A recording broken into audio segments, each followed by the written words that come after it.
Oh, you know what I love? Sports. Love sports. Sports. When it comes to Texas A&M. Where are you getting this information? Let me tell you. Welcome to TexAgs. TexAgs Live. I feel like I should be listening to the theme song from the Jeffersons. You know, we're moving on up. We will develop men, we will graduate players, and we will win championships on the field. It's a blessing to be in this position, and we're just thankful to be here. We're thankful to have the opportunity to go out there and play in front of the 12 man. He is a guy that has gotten better and better and better. He's just got that dog in him. It's been special. The 12th man this past week was unbelievable. And this is a real program. It's not fake. This is a real place. And if you want to be really good at football, this is a really good place to be. You know, if I'm betting on anybody, it's the Aggies.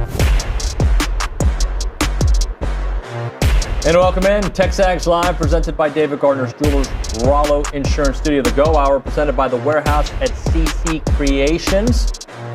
He's Olin. I'm Olin. That's Nuño. Hey, David Nuño. Thank you very much. Today is Thursday, August the 7th, 2025. Did you know that? I did know that. Good.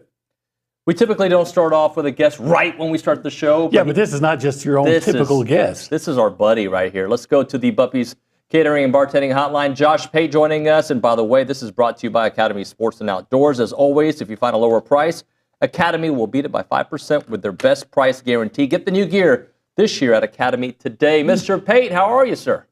Trying to see, Nuño. When did I text you? Yeah, about 11 p.m. last night. Hey, can you bump off 9 a.m.? I had my schedule move around, and sure enough, we got it done in time. So, yes, unfortunately, we're leading the show off with a guest. It's not how we prefer it around here, but we had to make one concession for this one time. I appreciate it. We might actually prefer it. It's good to start off with a punch. And by the way, I apologize for going to bed at 9:22 p.m. I should, like normal humans, like when Billy texts after 10 o'clock, be able to respond. But I responded at like 6 a.m.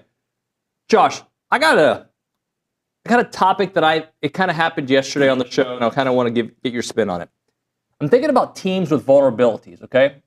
That maybe we perceive not to have vulnerabilities, but then when you look at the schedule to start off the season, and you look at some of the question marks, like, maybe this team, who everybody has penciled in as a college football playoff team, maybe early on they get knocked down. And the example I used yesterday was LSU, because when you look at their schedule early on, it's not easy, right? Not only Clemson, which they haven't won on the road in a while, you got Florida, and I believe in the first month of the season they also go to Ole Miss. So there's a world out there where LSU could be actually out of the college football playoffs if they get punched in the mouth by the beginning of October. Yeah, I'm not ignoring you. I'm looking over here at a screen right now at the helmet schedule. So I think LSU fits that. There is a world where, let's say, Florida's wide receiver issues are real right now. They've been banged up a little bit there. Well, they got a trip to LSU and Miami in the first 4 weeks of the season. Once upon a time, Bama would have had a tough road to hoe. FSU and Wisconsin first 3 weeks of the season. I'm not sure how valid that is this year. But, yeah, outside the conference, Notre Dame's like that. You know, Notre Dame's got a quarterback battle going on right now. And they're going to play you guys. They're going to play Miami week 1. Like I think I counted by Halloween, I think Notre Dame has played their 6 toughest games already. Yep. So, yeah, it's not just who you play, it's when you play them. I know that's a very age-old cliche, but it's probably more true now than ever because no one is without issue. Like, no one's without depth concern. It is not 2015 anymore. Like, you don't have superpower teams. So I was doing a show the other day where I made it sort of comparatively analogous to you get the piece of toast, they don't give you enough butter. That you want the whole thing of butter, they give you one little frozen chunk of butter. So my trick is to take the frozen butter, put it behind my knee for a couple of minutes and let it melt. Just a side note, it works. Don't question it works. Then take the melted butter. But when you put it on the toast, you don't have enough. So you're having to really scrape it thin. And you're having to make some choices on the edges because you can't get a full toasted or a buttered toast there. That's how depth is now. No one's without issue. You're just trying to find out who's good enough at spreading it, like who's good enough at covering up their deficiencies. And it's nice to have 3 or 4 tune-up games. Not everyone has that luxury this year. OB and Josh, another team to consider in this conversation is Texas. Not that I think they're going to necessarily struggle, but when you get Florida early on the road and you get Ohio State, the way we look at them could change. OB, start us off. Well, yeah, absolutely. But what I look at is Texas, LSU, even Notre Dame, is the areas in which they were so good last year. Offensive line for Texas, offensive line for LSU, defense overall for Notre Dame. And you look at the guys that are no longer there, that were, heralded as great players last year. How confident are you that teams like that are just going to reload and be as good in those areas as they were? I'm not. I think the raw personnel is there. So the raw talent is there, in other words. So Texas has done a great job at stacking talent. Notre Dame's done a really good job. Probably the best job I've seen them do in my lifetime, actually. My adulthood at stacking talent. And that will fool you because when you go through spring ball, media gets to watch 15-minute intervals of practice. You get maybe a fan day here and there. You get a spring game, which is not a legitimate practice. And you see the talent on display. And then you read probably glass half full to three-quarter full fall practice reports. A lot of them's in spiders or shells, and pads aren't even on yet. And what happens is you get convinced, this could be any team, you get convinced that all of your backfills are at least as good. Maybe better, but at least as good. Like there's going to be no huge drop-off. The only way there could be drop-off is if our projected starters get hurt. And year after year, we see that's not the case. Year after year, college football teaches us the same lessons. Everyone just chooses to get amnesia. So inevitably, it could be Texas. It could be Texas A&M. It could be Georgia. It could be Notre Dame. Miami is very much in this boat right now. You've got guys who were there last year, who left, who are going to create varying forms of deficiency on your roster or on your starting 22. It all goes back to what I was just talking about there with the toast. Like, let's say Texas is not as effective on the interior of their defensive line. Let's say they were an A- last year. Let's say they can't do anything better than a solid B this year. Well, they may have the most hellacious edge rush in the sport.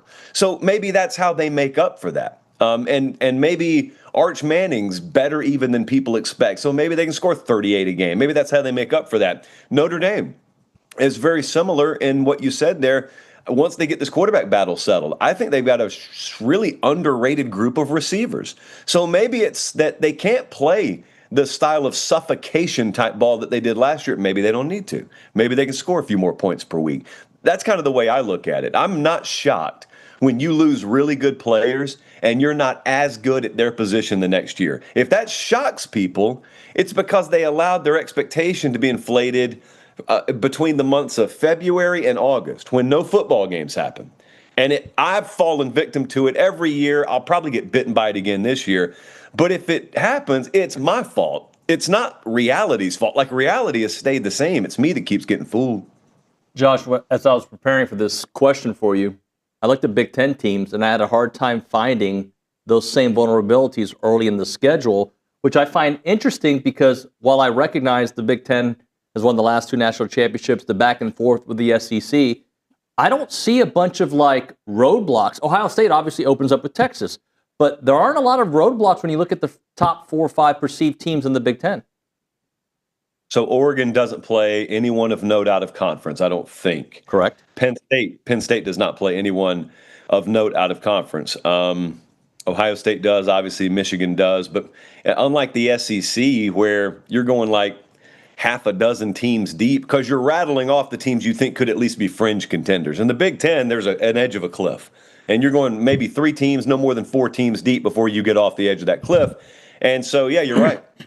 And the other part there is I believe there's way more pressure on Sark in Texas than there is Ryan Day in Ohio State week 1 for obvious reasons. I'd say there's a lot more pressure on Brent in Oklahoma week 2 than there is Michigan and Sharon Moore, although that's a lot more comparable. So my question is, if the Big Ten goes 0-2 there, competitive games and whatnot, they go 0-2, it really doesn't feel like the end of the world. Now, if Ohio State wins that thing week 1, and if Michigan goes into Norman and wins, you both know as well as I do, that is painted as a 5-alarm disaster for the SEC across every headline that has open space available. But yeah, you're right. They spent a lot of time touting that 9-game league schedule, which is wonderful. I mean, that's the way you choose to do business. But I mean, at the end of the day, the entire reason you're sort of banging your chest that you play 9 games is the insinuation there is we play a tougher schedule. And like you, I could take a magnifying glass and just look across this Big Ten schedule and ask, like, where's the beef the first few weeks of the season? Here's one, and you had to go out of conference for it, and here's another one, and I don't know. Yeah, you're right about that. Yeah, I think Kirk Cignetti's statement about the 9-game playoff, conference schedule for the Big Ten and the SEC's 8 games, I don't think it holds waters for the very reasons he was just talking about. Hey, Josh, 3 years ago this time, you could sit there and say, okay, if I'm looking at it, I want to bet on who's going to win a national championship. I could bet on Georgia and feel like it's like taking Tiger Woods back in the day against the field. 2 years ago, I think, Georgia and Michigan clearly appeared to be the best teams early in the year. And probably last year we would have said Georgia and Ohio State, even though it didn't work out that way so much for Georgia. But I guess what I'm getting at is, is there a team or two teams that you can look at and say, I think these teams are far and away the favorites, or is it more of a wide open thing this year, in your opinion? Completely wide open. I was just, if you saw the camera wobble a little bit, I was pulling up a spreadsheet. So I got my internal numbers here that I eventually used to put out the JP poll, but really it's just power ratings. Normally, OB, this time of year, beginning of the year, I would have a tier. I would have a first tier, and it may be one team deep, but it was never more than 2 or 3 teams deep. I'm telling you right now, I'm looking. We still got to refine these numbers, but just for raw, broad strokes purposes, I'm looking at the gap between number 1 and number 15. It's 10 points. Normally, there was a 10-point gap between number 1 and number 6. So there's a lot of compression up at the very top. I do not expect that to go away. If anything, I expect it to maybe even compress a little tighter to where someone asked me the other day, who's the team to beat in college football? I think I even talked about that on this show with you guys. And I said, I don't think there is one. There may be half a dozen of them. I don't think there is a team to beat. Well, it could be that unlike years past where we're sitting here in August and it's all foggy, but you're saying, oh, it'll burn off. By 11 a.m. it'll burn off. Or by October it'll burn off. We'll start to get a clearer picture. This just may be one of those years where it does not burn off. It's just foggy all day. And you look around and you say, well, this day kind of sucked. But in college football terms, that's actually not a terrible day at all. That's an incredible 2007 type season where it really does feel like, man, anything can happen. But no, for real, anything can happen this weekend. And I don't know if it's going to be that crazy, but I cannot see a situation where someone like solidly separates themselves from the pack this year. I don't know in the best case of scenarios how that could happen. Josh, follow me on this one because it's kind of convoluted. So yesterday, or it's been talked about for a couple of weeks, that that ESPN could be buying the NFL Network. It looks like it's going to go through with government approval.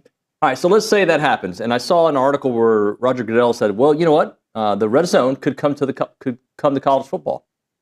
My question about that is, well, why isn't it already in college football? You don't need the name Red Zone Channel to be able to go cover a bunch of games. I started thinking, I know Sirius does it. They do a wraparound, but there really isn't. Am I wrong? There really isn't a college football wraparound visual show. Well, you're talking about a commissioner of a league that has an all-encompassing media rights deal, talking about a sport that does not have one. However, Roger Goodell's not dumb, nor are the powers that be at ESPN. I think what they see on the horizon, and it's still a little bit distant, we're talking still maybe 5 years or so away, is they see a college football media rights deal. That's really where they think, and candidly, I think our ship is headed. I'd love it, by the way. I wish we had it now. It puts a lot more money on the table so everyone can stop whining about that for a little while and gouging fans with every price imaginable. But also, it opens us up to a couple of great products or great results of products. First is that when there is a there is a college football media rights deal, well, that means immediately you can have your equivalent of college football red zone. Now, someone's going to watch this and say, they had that. ESPN had Goal Line. Yes, and if you turned on ESPN Goal Line, you saw highlights of games ESPN and ABC had the rights to. You never saw CBS footage there, NBC footage there, because ESPN didn't own the rights to it. So you had ESPN network of games, and then you had little score bugs, basically, for the other games, which is what you could pull up on your laptop. So that was not what the equivalent is of NFL Red Zone. All right, so the first thing is, yeah, you could get NFL or college football Red Zone down the road. I think that will happen. Here's the follow-up, and this is a selfish desire that I have, in that I love the idea that with a college football media rights deal, to be clear, when I say that, for those people who are confused, a college football media rights deal would mean there no longer is Big Ten and Fox. There's no longer ESPN and SEC. It's just all of them are packaged in, just like the AFC West and the NFC South and the AFC East and NFC West are. It's all the NFL media rights deal. What that means at that point is, if you're an NFC West team, you may play on Fox this week. You may play on NBC next week. You may be on Amazon the week after that. But the point is, the broadcast crews and the networks have to be familiar with the entire sport, because they're really covering the entire sport. They have to then promote the entire sport, because they're broadcasting the entire sport. And you no longer get this ridiculousness where when I turn on one network's broadcast, they're totally in the tank for one league. And then the other broadcast, they're totally in the tank for another league. It's so stupid that that still exists in 2025. Well, it's here in 2025, but maybe it won't be here in 2030. And I was looking, in fact, I did a little seminar yesterday, I think it was, where I had some of the proposed figures put in front of me for what a college football media rights package would fetch. It's somewhere between 3 and 5 times collectively what these media rights deals currently land leagues. So if that's even remotely the case, if that's halfway the case, we are headed that direction. Let me follow that up, OB, because Frank on the YouTube page asked a question that I don't think is likely, but just for conversation case, is it possible the NFL takes over college football over the NCAA? Yeah. You think that's possible? Yes, I do think it's possible. I think the smartest thing to do would be to take it over and never have their sticker on it whatsoever. That's happening in the world of production right now. In my world, I'm very familiar with this because there are a lot of big media companies that are bankrolling this show or that production, but they don't have any of their signage anywhere. They don't have any of their stickers anywhere. And so it just has the appearance of full independence, full autonomy and whatnot. And I think college football could very well be that. I also think when you look at a lot of the mechanisms, whether you're talking about future collective bargaining or you're talking about the employment model, you're talking about licensing agents, you're talking about stuff the NFL's done forever. And you're also, David, talking about complaining that you can't make your playoff work right now because it keeps running into NFL in December and January. Well, the NFL just went into business with ESPN, okay?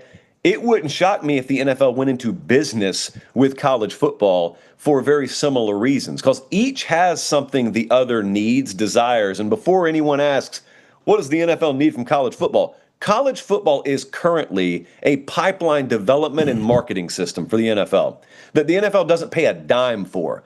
Myles Garrett, if he were in the NBA, is going through high school straight to the NBA, and you got to learn who he is when he gets drafted.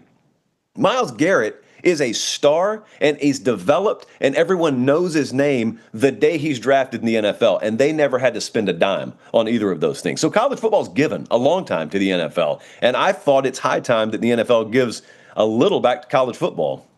OB, close this out. Hey, I wasn't as prepared as David, so I'll just go back to when we were talking about potential champions and things like that. Look, I'm not trying to get you to say Texas A&M here.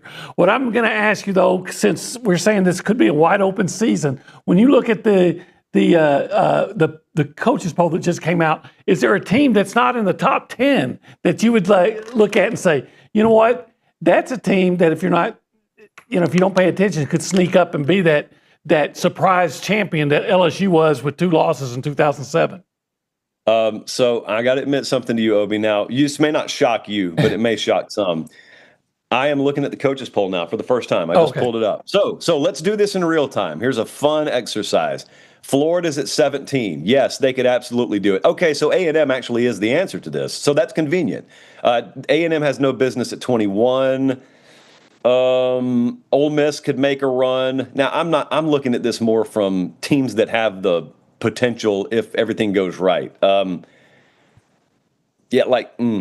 Yeah, it's just mainly Big Ten and SEC teams. I mean, that's all it's going to be. But yeah, out of all these teams, legitimately, I don't care if I was talking to you or I was talking to someone down in Austin, I would probably say out of this group, the lowest team that I could literally see making a run is A&M. And they're all the way down at 21. And just for the record, I would have A&M at least 10 spots higher than that. I'm looking at my numbers right now. I'd have A&M at least 10 spots higher than that. So shame on the coaches.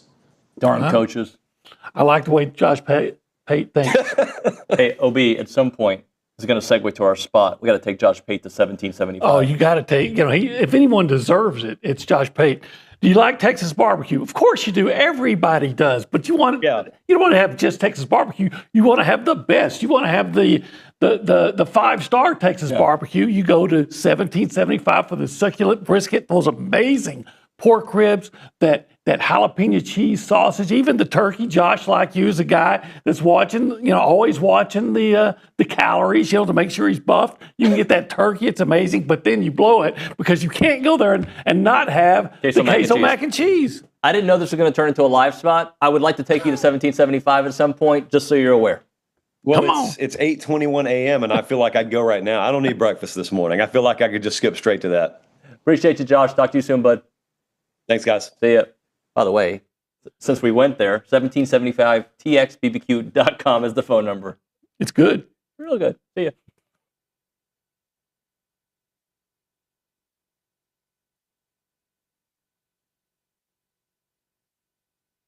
Hey everyone, David Nuño and Olin Buchanan and OB. Typically, we start off the show in this section, and we call it the Holistic Planning Cool The cool zone. Yeah, it's pretty cool. What do we know about holistic planning? Well, a lot of cool stuff. For instance, holistic planning can help you with your investments. I love that. They can help you with your taxes. So I don't like paying taxes. You can get that money from your investments and they keep it. They'll help you keep it away from the government. Yep. Not all of it, but more of it. And then they'll even help you with your estate planning. When you're old like me, you got to make sure some of that money you made is there for when you want to retire and just enjoy the rest of your life. You want your estate to be planned. But they also do something else. Yeah, well, if you are, like, say, a sports fan, and you've always wanted to... Everybody watching us, right? Yeah. And you want to always dream of being an owner, well, in a certain way you can, because they will broker the deal for you to invest in pro sports. Yeah, what you need to do is check out investinprosports.com. That's where you can get all the information if you want to invest in a team. I don't know what team. He'd probably try to buy the Cowboys. I'd try to buy a lot of the Houston teams. Whatever it may be, investinprosports.com. It is holistic planning, and we love hanging out at the Holistic Planning Cool Zone.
You know the worst part about starting off a show with Josh Pate, OB? There is none, but No, there is. okay. What is that? I feel like you can't top that, right? So the rest of the show's downhill. Not really, because we actually have Stephen McGee coming up in a little bit, and we've got AT, we've got the fan show, and Pat Forde. But Pat Forde. The other thing is, like, I think I know college football. Yeah. And I think I know perspective. And then Josh just adds 3 layers to it. I'm like, I didn't think about the media rights deal the way he did. Yeah. Instantly on the fly. And I was like, no way the NFL is going to take over college football. And he made a compelling case for it. Yeah. Well, whatever makes college football better, and I think the game itself is tremendous. The way to make it better is better officiating, and then having someone in. They need one commissioner, but I don't know if that'll ever happen. You know how to make it better? No.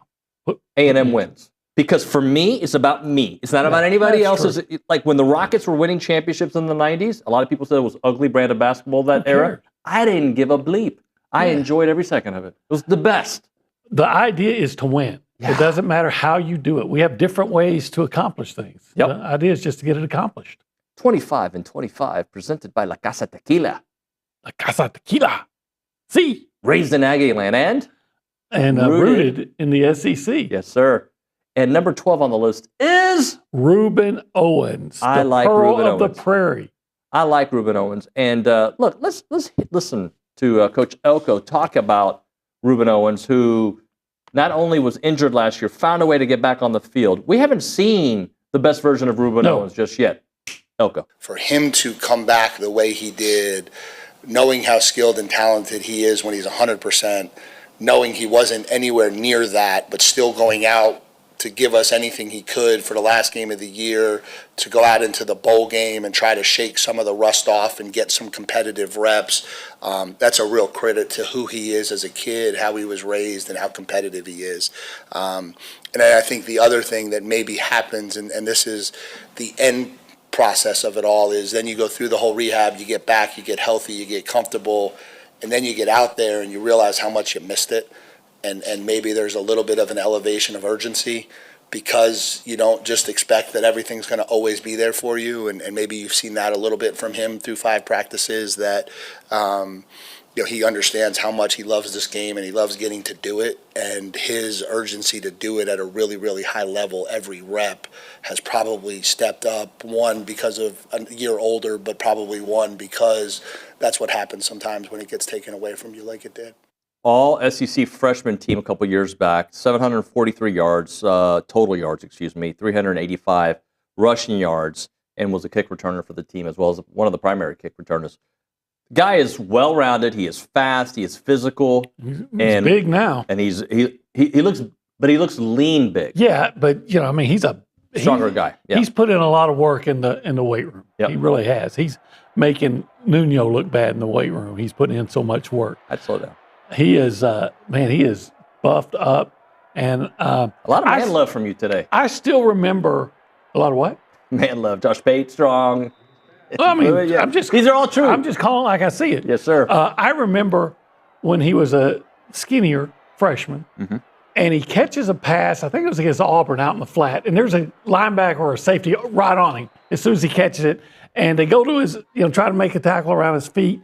And you remember those old Westerns when they say dance and they shoot at your feet and your feet just moving so fast? Yeah. That's what it looked like. Bam, bam, bam. And he just stepped out of the tackle and turned it into a 20-yard gain. And that just doesn't happen all the time. You don't see a guy with those kind of moves just every day. And we haven't, and that was just a taste of what he can be. Yep. Cuts on a dime. Yeah. Great receiver out of the backfield. And leaves change. Yeah. Cuts on a dime and leaves change. Look at that. Your mind, the way it works, 2 steps ahead of everybody else when it comes to corny dad jokes. Kind of like Ruben Owens can be 2 steps ahead of everybody else on the field. Yeah. Do you expect a huge year from Ruben Owens? Let me rephrase. Huge is hard when you have such a deep running back room. I expect a year in which we, as long as everybody's healthy, in which he shows why he was a 5-star guy. That we get a good look, not just a glimpse, but a good long look at what made Ruben Owens the #1 running back prospect in the country on some On others, he was number 2. You know, but I'm really excited about Reuben Owens. I'm excited to see what Colin Klein dials up with him in the backfield, right? I wonder if we're going to see Reuben Owens and Le'Veon Moss on the field at the same time. What would a defense do? I don't know. Panic? Yeah, because then you put Reuben out, split him out potentially, scare him, right? And they're both big enough to be a lead blocker for the other if you want to play it that way. Yeah. I just caught myself saying 100% a lot more than I thought I did. Yeah. And, Luke gets credit for saying 100% for every answer. I might be catching him. 100%. 100 yards rushing against UTSA, Reuben Owens? If he gets enough carries, and enough carries. Bank on it. And enough carries, maybe 2. This is true. Good point. I mean, I think, a long Le'Veon Moss run is 30 yards. Now, look, we saw him go 75, but let's be honest. A long run for him is he's crashing into guys, and then he gets he turns a 4-yard run into a 35-yard run. I think Reuben Owens is going to be the, quote, lightning to the thunder, and he's the guy that gives you that chance to go long on every running play. When we come back, we'll ask Stephen McGee about Reuben Owens. We'll ask him some other offensive questions. Right now, when the unexpected happens, whether it's a car accident, property damage, or business liability, preparation matters, and I hope you've prepared by calling Rollo Insurance. The Rollo Insurance Group ensures that you're properly covered before crisis strikes. Their independent agents do provide a consultation across all their insurance types, giving you confidence that details are handled correctly. 60 offices in the state of Texas, but their headquarters is right here in College Station on Highway 6. The true value of insurance becomes clear in those critical moments when you need to file a claim. And the Rollo agents are going to walk you through every step of the process, advocating on your behalf when you need support the most. Don't wait until disaster strikes. Call them up right now to find out more about it. Visit rolloinsurance.com/TexAgs. That's rolloinsurance.com/TexAgs. Or call them up, 888-44-ROLLO. That is 888-44-ROLLO.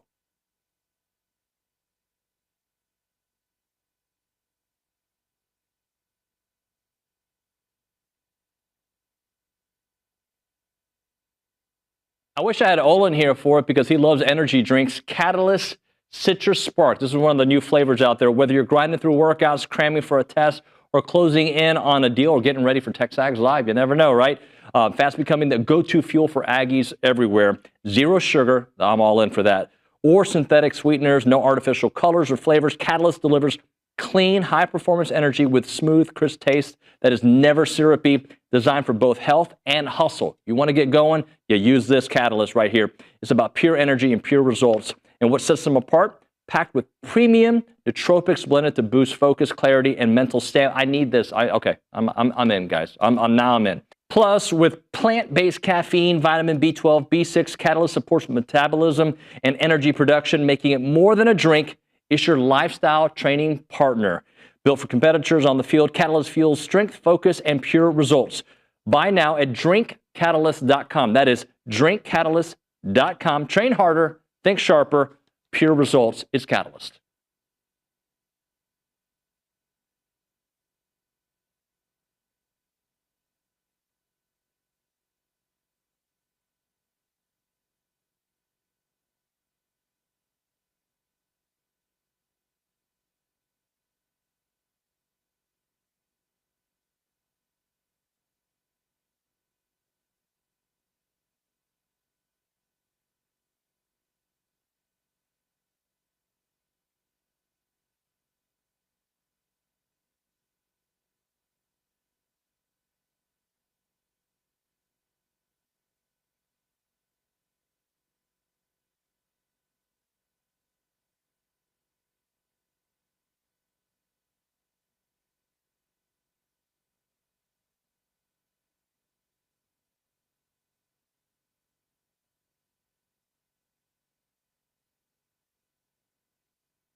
And we are back. TexAgs Live, presented by David Gardner's Jewelers Rollo Insurance Studio. The Go Hour, presented by the Warehouse at CC Creations.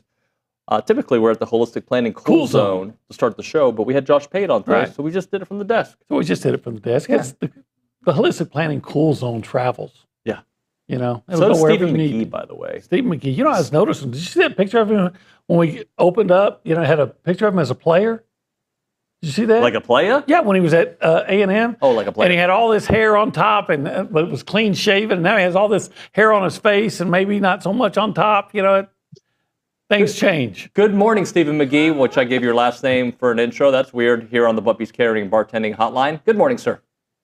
Good morning, gentlemen. How are we doing? Good. It was good to see you at practice. I guess that was, Monday night.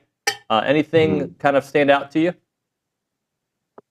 Yeah, you know, I was impressed with some of the athleticism and size, you know, defensive line, Cassius Howe, the interior D-line, I think looks really good. Linebackers look good.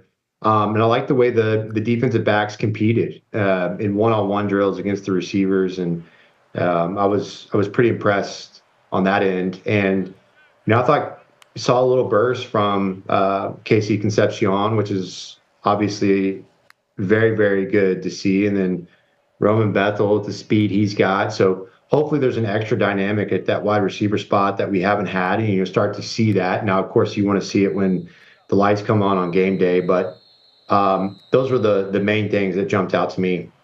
Yeah, I was also impressed with Bethel Roman. Yeah. Yeah, Roman Bethel and Bethel Roman. Same one, 6'1", half dozen the other, OD. As long as we get close. I'm sorry, Stephen. I couldn't resist. I love it. Stephen, so our 25 and 25 is on to Ruben Owens, and I'm just curious your A, perspective of Ruben, and B, how do you envision them divvying up all these touches? Right, you've got Le'Veon who needs his, Ruben who needs his. Amari played well enough that he deserves some, and this is a good problem to have. How do you see them kind of divvying that up? Yeah, and then you've got a quarterback that likes to run as well, so there's some more carries that get eaten up. You know, I think that this is a run-first offense. You know, Colin Klein, his history at K-State, both as a player and as a play caller, you know, he had very productive multiple runners, which is good. And last year was the same case. We had multiple guys be very productive. Look, I think this whole train offensively starts with Moss. I mean, if he's healthy, he's full go, we go. I am concerned if he's not ready to go offensively, just being frank. I think that he's the horse that gets us there. I love Ruben Owens. I think he's got an extra dynamic of speed. He can get to the edge against defenses, and he's dynamic in the pass game as well, which I think is that extra element where you can get him out of the backfield on a rail route and create mismatches against a linebacker. No doubt about it. But I think one of the question marks for any running back, I've said this for a long time, if you want to prove your worth, you got to prove your worth not when the ball is in your hands, but when the ball is not in your hands. How dependable are you, especially on third down? If, as a play caller, you know that Ruben Owens can go in there on third down when you get a bunch of confusing looks and be a very good pass blocker, that's when you know he's a very dependable all-down back. Well, actually, Ruben spoke about that yesterday. He was talking about how they work on pass protection all the time. And if you see Ruben in person, you see look, he looks like a high school guard, right? He's so, you know, I'm not going to make him sound like, you know, he could play guard at this level, but he looks like a high school guard. I mean, at White Oak, he'd have been playing tackle. So I don't think that's going to be an issue. I think they're going to be good in pass protection. I just wonder, to me, I look at I'm not saying they're going to be as good as they were in '93 when you trotted out Greg Hill, Rodney Thomas, and then Leland McElroy, but I think they're going to be in kind of that neighborhood. Well, that's going to be a good discussion later on when we do buy, sell, lease, because I got a couple of options to give you guys. Stephen, I want you to kind of look back at your time at A&M and maybe even in the pros of examples of teams that have come back mostly, right, but fixed issues with primarily the same personnel. Obviously, we're in a different era of college sports right now, so you're not going to have that level of consistency between lineups. But like for instance, this football year. Can they tackle? Can they cover in the secondary? Those are all questions that we have about them. Do you remember a team that you were on that one year had these issues that cost them some games and they were fixed the following year? Yeah, I mean, we were a playoff team one year, and another year we were, whatever, 6-12 or 6-11, whatever the records were, 6-10, I guess, at the time. So 16-game schedule. So yeah, I mean, there can be quick turnovers. Look, there's certain position groups. I'll say this unequivocally, that I feel like if you have holes, you're going to struggle to win football games in good football conferences like the SEC or in the NFL. The obvious is quarterback, right? So the consistency of Marcel Reed making decisions, especially in the pass game. And how about this? Colin Klein involving him in the offense and allowing this offense to use his legs. That's what he does best. Let him run. Find ways for Marcel Reed to get in space every week using his legs. That's vital. And then number two are the guys that get after the quarterback, right? And, last year I thought one of the Achilles heels, I mean, we've had some really, really good pass rushers at Texas A&M in the last decade or so.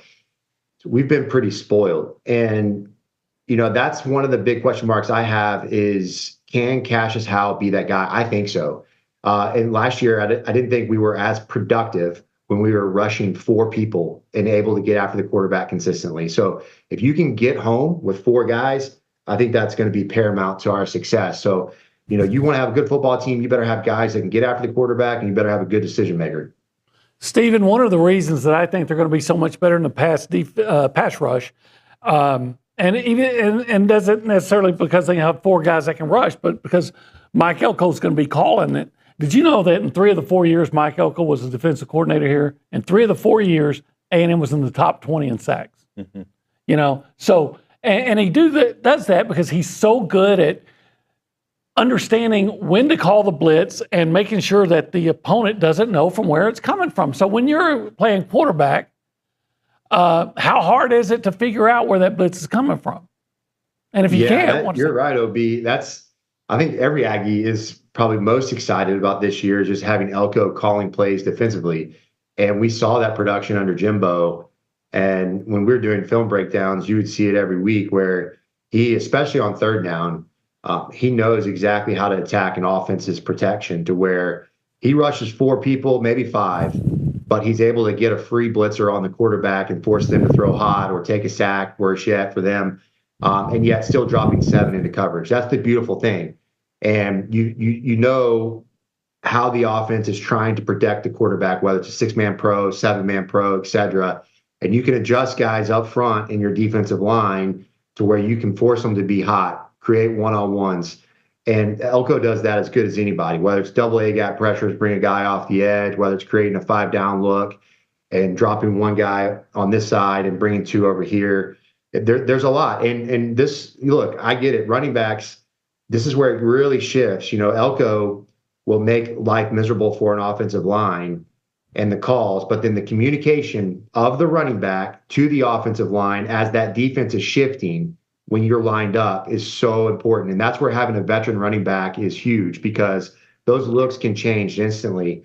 And if you don't have a guy that understands football back there, it's a recipe for disaster on a quarterback. And so it takes a lot. And Elko is a football genius. That's what I love about him. It's the most bullish case I have for this football team is that Mike Elko is the head coach and calling defense. All right, we'll hit a break here with Stephen McGee on the Bucky's Catering and Bartending Hotline. When we come back, buy, sell, lease, it's TexAgs Live.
And we're back, TexAgs Live, presented by David Gardner's Jewelers Wallow Insurance Studio. We go back to the Buppy's Catering and Bartending Hotline. Stephen McGee's with us, our QB1 from Paragon Financial. All right, guys, so here's what I'm going to present to you. I want you to pick which one of these options in the buy, sell, lease would lend itself to be more likely a very successful 9-3, 10-2 type season, all right? Here are your three options. 2 rushers combined for 2,000 yards rushing, okay? I think we almost got there. We actually did get there with Isaiah Spiller and Devon Achane in 21. I think Devon had 910 yards, and I think Isaiah was a little over 1,000. Okay? 2 pass rushers combined for 16 sacks, or 2 receivers combined for 2,000 yards, which I don't know if we've seen in here. So I present those options to you, Mr. McGee. What do you take? Well, I'm definitely buying the 2 rushers at 1,000. That seems almost likely. 2,000. If anything. 2,000 yards rushing. Funny. Yeah, 2,000 yards rushing combined. Yes. Okay. Out of all the 3, that's my most optimistic.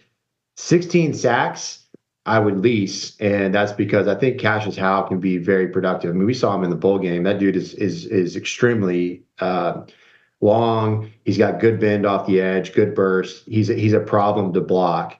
And then I think this is a show me game for me right now, and it's the wide receiver group. I think that's the biggest question mark.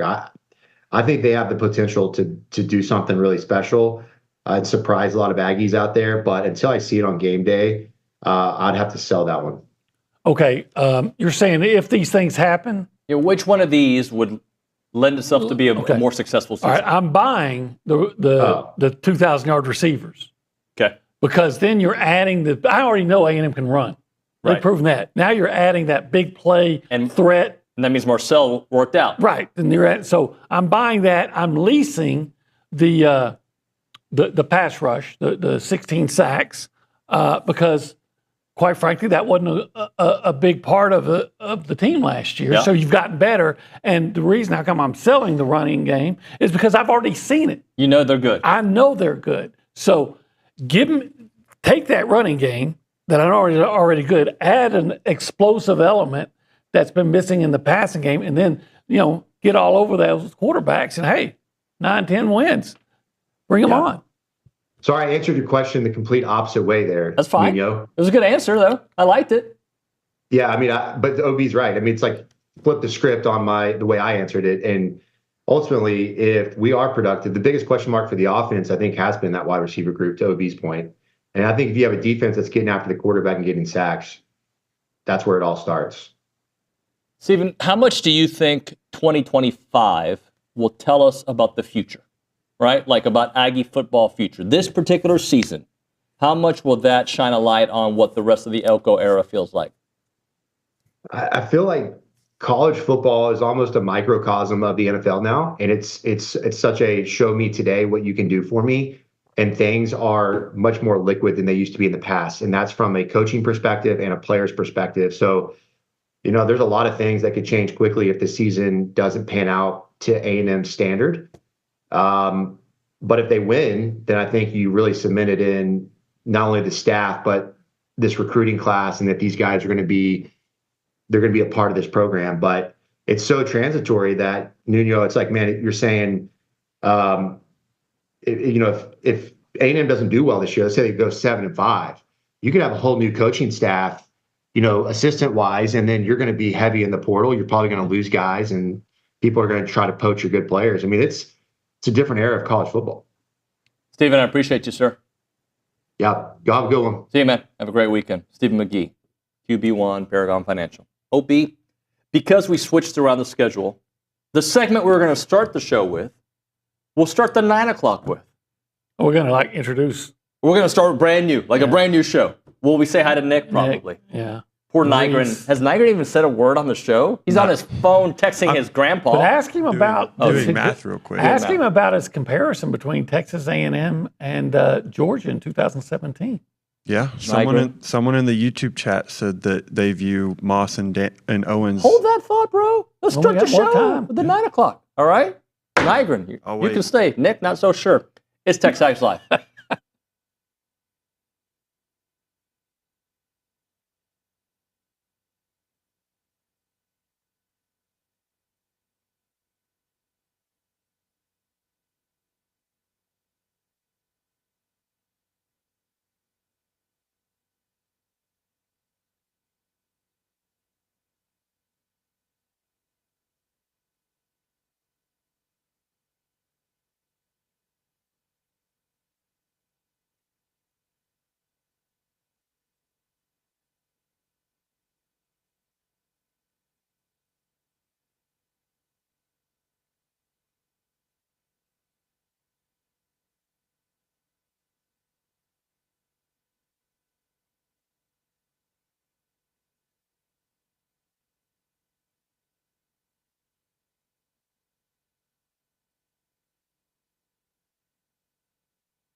Where you took your hat to the ladies and the rose of San Antonio. Waylon Jennings. Waylon, I was going to say, yeah. Heck yeah. I've been jamming Waylon recently. Waylon Jennings is one of my top, probably 5, no worse than 10 guys I want to listen to. Urban, I like to play dominoes on the weekends. Yeah. I'll say, hey, Siri or Alexa, hey, Alexa, play Waylon Jennings. And then I'm saying, turn it up, Alexa, louder.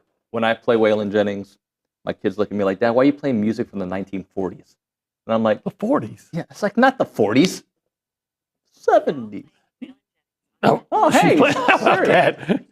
Thank you, Siri. Anyway. You know what I would have said when they say, why are you listening to that music? I would have said, because the honky-tonks in Texas are my natural second home. I don't think they would believe me if I said that. No, probably not. As a reminder, the final segment of the program is brought to you by Double Dave's. That's at 10:50. But right now, caller number 12, 979-693-1150. We're going to hook you up with your choice of a dozen pepperoni rolls or a large one-topping pizza from Double Dave's. They've been serving Aggie Land since 1984 with your favorite pizza and, of course, those world-famous pepperoni rolls. Reliable in-house delivery, bringing piping hot goodness straight to your door. Just click on doubledaves.com, and your favorites are on their way. He's Olin, sticking around because we did Josh Pate early. I'm David, and this is TexAgs Live, presented by the David Gardner's Jewelers in the Rollo Insurance Studio. The Go Hour, presented by the Warehouse at CC Creations, extended, because OB's here. All right, so I'm going to read something to you, and then we're going to kind of get into something I brought up with Pate, okay? Okay. So ESPN has this numbers to know. 3 is the number to know. According to the All-State Playoff Predictor, 3 of the 4 teams with at least 10% chance of winning the national championship are in the SEC. Texas at 24%, Georgia at 18%, Alabama at 11%. The 4th team is Ohio State, also at 11%. What say you, Olin Buchanan?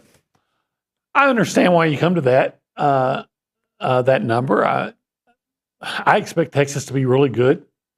I expect I'm more. You know what? Of those 3 teams, you know which ones SEC teams? I think I would agree that Texas has the best chance. I think there's a lot more questions with Georgia. Yep. And both Texas and Alabama, are bringing in new starting quarterbacks, but I've seen more and I expect more from Arch Manning than I do Tyler Simpson. All right. Well, let's do this. Nick, if you can pull up a couple schedules for us, because what I brought up with Josh Pate was the LSU schedule, but I want to start off with Georgia. Okay. Because Georgia's schedule, while I don't see it being that difficult to start the season. Let's look at their first month of football, right? All the way through October 4th. At Tennessee, I don't think Tennessee is any good. I don't. But that's a roadblock, potential. Yeah, it's a rivalry game. And Alabama. Potentially. That's going to be a huge game. Could they potentially lose a couple games to start the season? Look, they're not losing to Marshall. They're not going to lose to the Governors of Austin Peay. That mascot. Tennessee, I think they win even over there. Alabama, coin flip. At least they're at home. Then they're going to beat Kentucky. Auburn's another on the road. That's we know that can be treacherous, and that's another rivalry game. Ole Miss, Florida. Yeah, then it starts getting interesting. Yeah, you got maybe a bye week at Mississippi State, but then Texas, Charlotte, that's a win, and then Georgia Tech. There's 2 or 3 potential losses on there, and yeah, for a team that is expecting 11% chance to win the national championship. Yeah, that might be. Look, that's based on history. It's like Georgia has earned it. Georgia has earned the benefit of the doubt. Yep. So now bring up Alabama's schedule, if you don't mind. I had them initially as a team representing the SEC. I think they're going to demolish Florida State to start. I think Wisconsin won't be a problem. Going to Georgia could be an issue. Could going to Missouri potentially be an issue? I don't see think it. So. I think Alabama, if they beat Georgia, if Alabama beats Georgia, they'll be undefeated going to South Carolina on October 25th. I agree. And I don't know if South Carolina will be all that. Again, South Carolina has a lot to prove defensively. That's not the same personnel. You know what? I think of South Carolina like this. 2014, I won a steak dinner bet with Braden Gall on the A&M game against South Carolina because, hey, South Carolina's this. I'm like, that's not Jadeveon Clowney out there. That's not Kelsey Quarles out there and some other guys off that defense. And what happens? Kenny Hill goes up and lights them up. I'm not saying that they're going to get lit up like that every week, but they've lost that kind of talent level. So this segment to me is using an A&M lens for other teams in their schedule, especially early on. We brought up LSU. Let's put up LSU's schedule again, because I don't think they're going to lose these games, OB, but I look at it and I'm like, okay, no one's going to be surprised if they lose for the 6th straight time to open up the season, right? They could be 2-4. I don't think they will be, but I could see them losing at Clemson. They haven't won their season opener forever, and Clemson's supposed to have a really good defensive line. LSU's offensive line's questionable. All right, I could see them losing to Florida. Not saying they will. So at that point, they're 1-2. And could you see them losing at Ole Miss? Yes. Yeah, I could see it, especially on the road. Okay. I think they're probably a better team than Ole Miss, but you're on the road. It's a rivalry game. That's for the old people. People, that's a big. And then South Carolina. Okay, and then let's just fast forward a little bit. Now, I think they're no worse than 4-2, but I can see it's not outrageous to say they're 2-4. Okay, and then if that's the case, the A&M Alabama back to back. The bye week in the middle, right? Yeah. But A&M Alabama, A&M, if they are 2-4 in that situation, wait, is it 2-4? Is that what we said? Then they'd be 3-4 because they played Vanderbilt. Okay. Which, by the way, as Alabama learned, does it? But I'm still taking them for a win over it. So 3-4. You got a stretch with A&M and Alabama. Could lose both of those. A&M hasn't won at Baton Rouge, but I'm saying this. That would just change the way that team plays. And then how hot is Brian Kelly's seat feeling for the upcoming year? I got to tell you, I don't know that I want to see that happen to LSU, because if that happens, my son's probably drunk the whole month of November. Yeah, you don't want that. You don't want that. He might be anyway, but the whole month of November. There's drinking to celebrate, and then there's drinking to misery. Yeah. You put some Waylon Jennings on for that. Yeah. It should be. Yeah, it should be. Let's now use that same. I think LSU's the same team they were last year. I do too. Maybe a little. I think they're better than they were last year, but I don't know if it'll be reflected. Yeah, I think they're better in some areas, and some areas are not going to be as good, so it'll all be about the same, I think. All right, so the same level of pessimism, if you will, with the Texas schedule. Boy, Nick Savage is good at that. Ohio State. Okay. I think Texas wins that game. Nobody's surprised if they lose on the road in the Big Ten. No. To the last year's national champion. And both teams have new quarterbacks. Yeah. Okay. At Florida. Nobody, that's probably going to be a night game in the swamp. Mm-hmm. I don't know what the schedule say. They might give it 11 a.m. because they love Texas. But let's just say, okay, would you be surprised if they had, yes, I'd be surprised actually. But is it ridiculous to say they lose Ohio State, Florida, and Oklahoma in the first 6 weeks of the season? I would say they are no worse than 2 losses. Okay. No worse than 2 losses going into November. Okay. And then they're probably no worse than 2 losses going to Georgia. Okay. And now they lose. They may that be game. undefeated. They may have 1 loss. And if you had 1 loss before Georgia, who do you think it'd be? Probably Ohio State? I think Florida's their first loss. Okay. I would think, I'm just guessing today that Ohio State's going to be a better team than Florida. Like yes, but first game of the year, new quarterback, like all those things. Yeah, I think when it's all said and done, yes. 11 a.m. Texas, can we not get a night game in the Big Ten? I mean, guys, can we not? Well, I think the Big Ten likes to play during the day. Yeah, but it's... at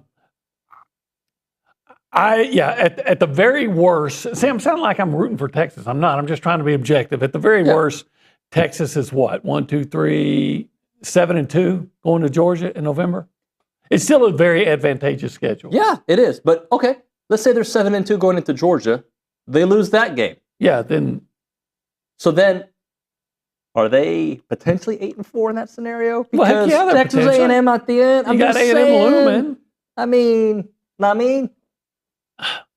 A&M's going to be a better football team than they were last year. I hope so. And I don't know if Texas is going to be as good as they were last year. Again, for the Texas fans that are watching, I'm doing this as an exercise of these teams. If we use the A&M point of view of how we look at schedules, and that could be a loss.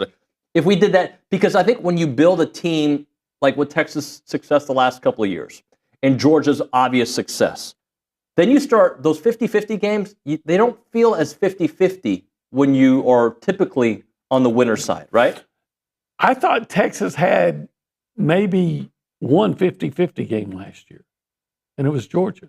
I think they had maybe with A&M it was like 55-45. Right. Typically they were 60-40 or even 80-20. But as it stands today, the 50-50 games on their schedule, right? I think Georgia, Florida, and Ohio State, right? And A&M. And A&M. I believe that because for the reasons I just said, it was a 10-point game last year. Texas was better. Texas controlled the game, but it's still a 10-point game. And A&M was on two big 4th-and-1 situations they didn't get. A&M will be better than they were last year. Texas, I don't think. I mean, they might be as good, but I don't think they'll be better than they were last year. So I thought about this on the way here this morning. I was thinking to myself, you know what?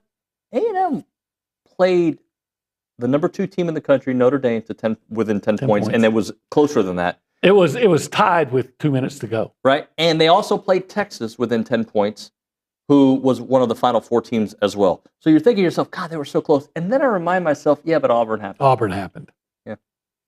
Again, we've talked about that. The Auburn that's the one that doesn't make sense because South Carolina. Look, you go play a hot team on the road in the SEC, and you're very vulnerable to a loss, especially coming off a big win. You know, talk about trap games. Yep. But Auburn just there's no rationalization for that one. Sandman says, cue the Texas segment. This has actually been a segment about all teams. All teams. Sandman. And I'm trying to we did the same thing for Notre Dame. Yeah, but, whatever. You can call it whatever you want, Sandman. You've been blocked. Let's go back to the Angry Elephant News and Social Center. Actually, back. First time. Well, actually, first official time. You did say 3 words at the 8 o'clock hour. And then you stopped me, yes. So you semi-corrected me that in 21 they did not combine. Isaiah Spiller and Devon did not combine for 2,000 yards. They were slightly under. Yeah, they had like 1,910. Okay, they're in the ballpark. Yeah, I think I said close to 2,000. Yeah, okay. They were there. And what else do you have for us this morning? There was another point you wanted to make, right? Yeah, so someone on the YouTube page, DePowell, said Moss and Owens will be a Chubb and Michelle combo from the 2017 Georgia Bulldogs team. OB, what say you? Possibly. I mean, that was a heck of a combination. Mm-hmm. Sony Michel, Nick Chubb, and then they had a third guy that was pretty productive too, just like Amari Daniels can be. I think you can go back and look at all the really good 1-2 punches of college football running backs. Yep. All the way back to Dickerson and James, Lindell White and Reggie Bush. I'm not saying that Owens and Moss will be to that level and have that, but I do think it's that kind of 1-2 punch that can be really, really good, even devastating if everybody lives up to their ability. Plus, they're going to be running behind a really good offensive line and with a quarterback that you have to worry about him running too. All right, the other part, and I'll get back to you here in a second, Nigren. The other part of that article, numbers to know that I started with, there was an A&M section beyond that said power rankings, A&M Power Index had A&M at number 5. And what it says here, the Aggies went 8-5 in Coach Elko's first season after starting 7-1. And the longtime defensive coordinator can figure out how to improve a unit that allowed 5.5 yards per play in 24. They might be a CFP dark horse. The offense might be spectacular and pound teams in a running game if Marcel Reed continues to grow as a passer. Yeah, all that's true. And, maybe they go from dark horse to stud horse. One can only hope. And, I don't mind being a dark horse at a university that's known for successful equestrian. We are good at that. Cue the noise. Thank you. Nigren, what else? So ESPN released their article predicting the SEC, and they put teams into tiers, and they have A&M in the running tier alongside LSU and Ole Miss, saying Texas A&M is one of the few SEC contenders that won't be breaking in a new quarterback. Marcel Reed was solid as a freshman, and if he can cut down on mistakes in his second season, the Aggies might be a big surprise. They noted tailbacks, but they put Amari Daniels and Le'Veon Moss. That's because they're stat watchers. Yeah, stat watch. And they predicted A&M. And by the way, Amari Daniels deserves the love. I'm not saying that. He does. And Texas A&M, they had them finishing 5th in the SEC. So did I. What does fifth in the SEC equate to? A 9-win season? Yeah. And I think what I say about Georgia, and we've talked about this all offseason, Georgia, you just go ahead and give them the benefit of the doubt and say they could be a championship team, even with the questions, because they have earned it.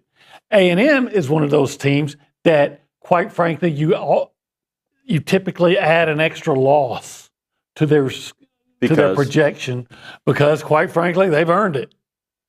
Well, if you play the game that we've played on this show many times, win the games you're supposed to win, and lose the games that people expect you to lose, right now, that's a 9-3 season. And that's why I say people put in that extra loss, because there's always a game you're supposed to win that they let get away. Yeah. Anything else, Niagara? We'll do a quick men's basketball update. They received their 18-game league slate for the 25-26 season. They begin conference play on January 3rd, hosting LSU. Their home slate includes the 2024 national champions, the Florida Gators, and their road opponents include Auburn on January 6th or 7th, Tennessee on January 13th or 14th, and Alabama on February 3rd. Feels like they open up with LSU every year. Wait, what game's on January 6th? Auburn. In Where? Auburn. In Auburn? Okay, good. Basic. Yep. It's a young man's birthday, so. Okay. Yeah, so I don't have to be there to cover it. On the 6th or the 7th. I'm hoping for the 7th. Do they always open up with LSU? It feels like they do. It seems like it, doesn't it? I don't think they always do, but they've done it quite often. Quite often, yeah. OB, thank you very much, buddy. Yeah, you you stayed bet. longer than expected. I know you got practice to get to. Yeah. Thank you. Appreciate you. We'll hit a break. I'm going to check in with Nick Savage because I haven't talked to him, and we're going to hear from Cassius Howell. And I don't know if you remember this, OB, but there were maybe some questions. I'm not going to say which press conference we were at, that we both kind of looked at each other like, these questions. But the answers were pretty good. So we're going to get into some of those answers. Okay. All right, we'll do that. Heritage Films, when it comes to preserving your farm or your ranch's legacy, is not just about capturing pretty pictures and putting them in a little scrapbook or putting them on your Facebook memories. How about a documentary to talk about your awesome land? And Heritage Films, they have a new product called Farm and Ranch Films. They understand what really matters, transferring those values that you built your operation on to the generations that are going to inherit it. Chance McClain is the founder of Heritage Films, and he's interviewed thousands of people across America. And he loves telling their stories because they all have a different philosophy, from the 100-year cycles if you are a timber farmer, or the cattle ranchers preserving their traditions. Farm and Ranch Films capture the wisdom that your grandkids are going to need. What you need to do is check out the website, yourheritagefilm.com. That is yourheritagefilm.com. Click on Farm and Ranch or call them up 713-893-8341. That is Heritage Films.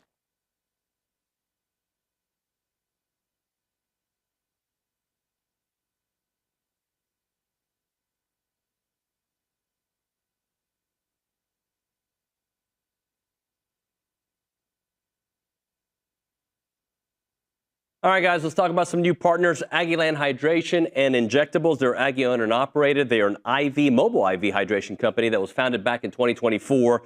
I met with Sheldon and Danny over the last week, and they're awesome people. They really know what they're doing. They're proud to serve Bryan College Station with awesome services like IV hydration, Botox, and even some weight loss options. Whether you're looking for a quick boost of hydration or dehydration preventative, they can tailor an IV cocktail specific to your needs. And on a busy weekend, I know some of you guys might be partying a little bit too much. If that's the case, an IV can be one of the easiest ways to ensure you're receiving all those necessary vitamins and minerals that make you feel better.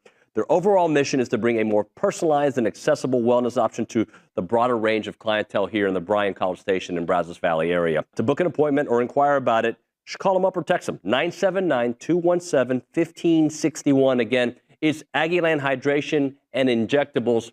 Check them out. It's our friends at Aggie Land Hydration and Injectables.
And we're back.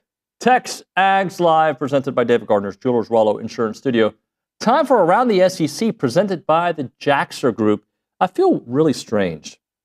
Like, I have routines. I'm a routine guy. I typically say hi to Nick Savage very early in the process. Reese, you get a hello early. Yeah. We've got an hour and 23 minutes and have not heard from the great voice that is Nick Savage. Is this the longest you've gone without saying hi to Nick Savage? Well, there's been shows he's missed. Well, of shows that he's been. Might be. Nick, do you remember a I've time? definitely done shows where I've never talked at all. I don't like believe those shows, that. actually. Those are my favorite shows. What you're saying is, as an aspiring broadcaster, you don't want us to throw you the ball when you're open. It's basically what you're telling me. Aspiring play-by-play broadcaster. You could Not play so by play much this show. I couldn't be a David Nuño. I don't have the talent. I don't have the takes. I can't do it. I just am not equipped. Okay. Like, I have takes. Let's be honest here. Anyway, let's. Well, I know you got one for what I'm about to bring up, but I know you got an ad read to do. No. I mean, the Jaxter Group, I think they already played it. Yeah, that's true. Yeah, but I love the Jaxter Group. If you're looking to build your dream home on your lot, let the Jaxter Group navigate the entire project from start to finish. Learn more at jaxsir.com. So I'm going to talk a little bit. How bit. are you, by the way? I didn't get a hello. I didn't what? Fine. Doing great.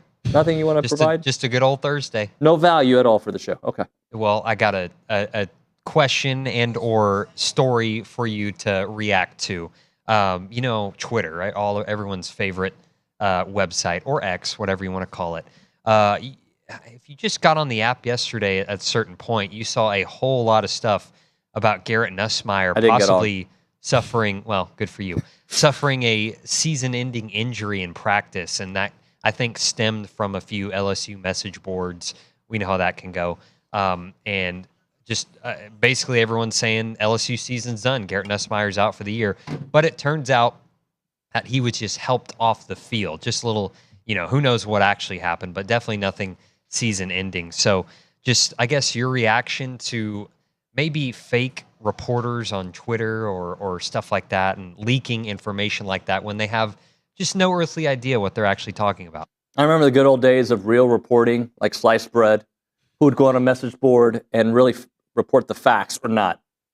Look, I have learned when it comes to an injury, don't say jack, but go check out the Jaxter Group.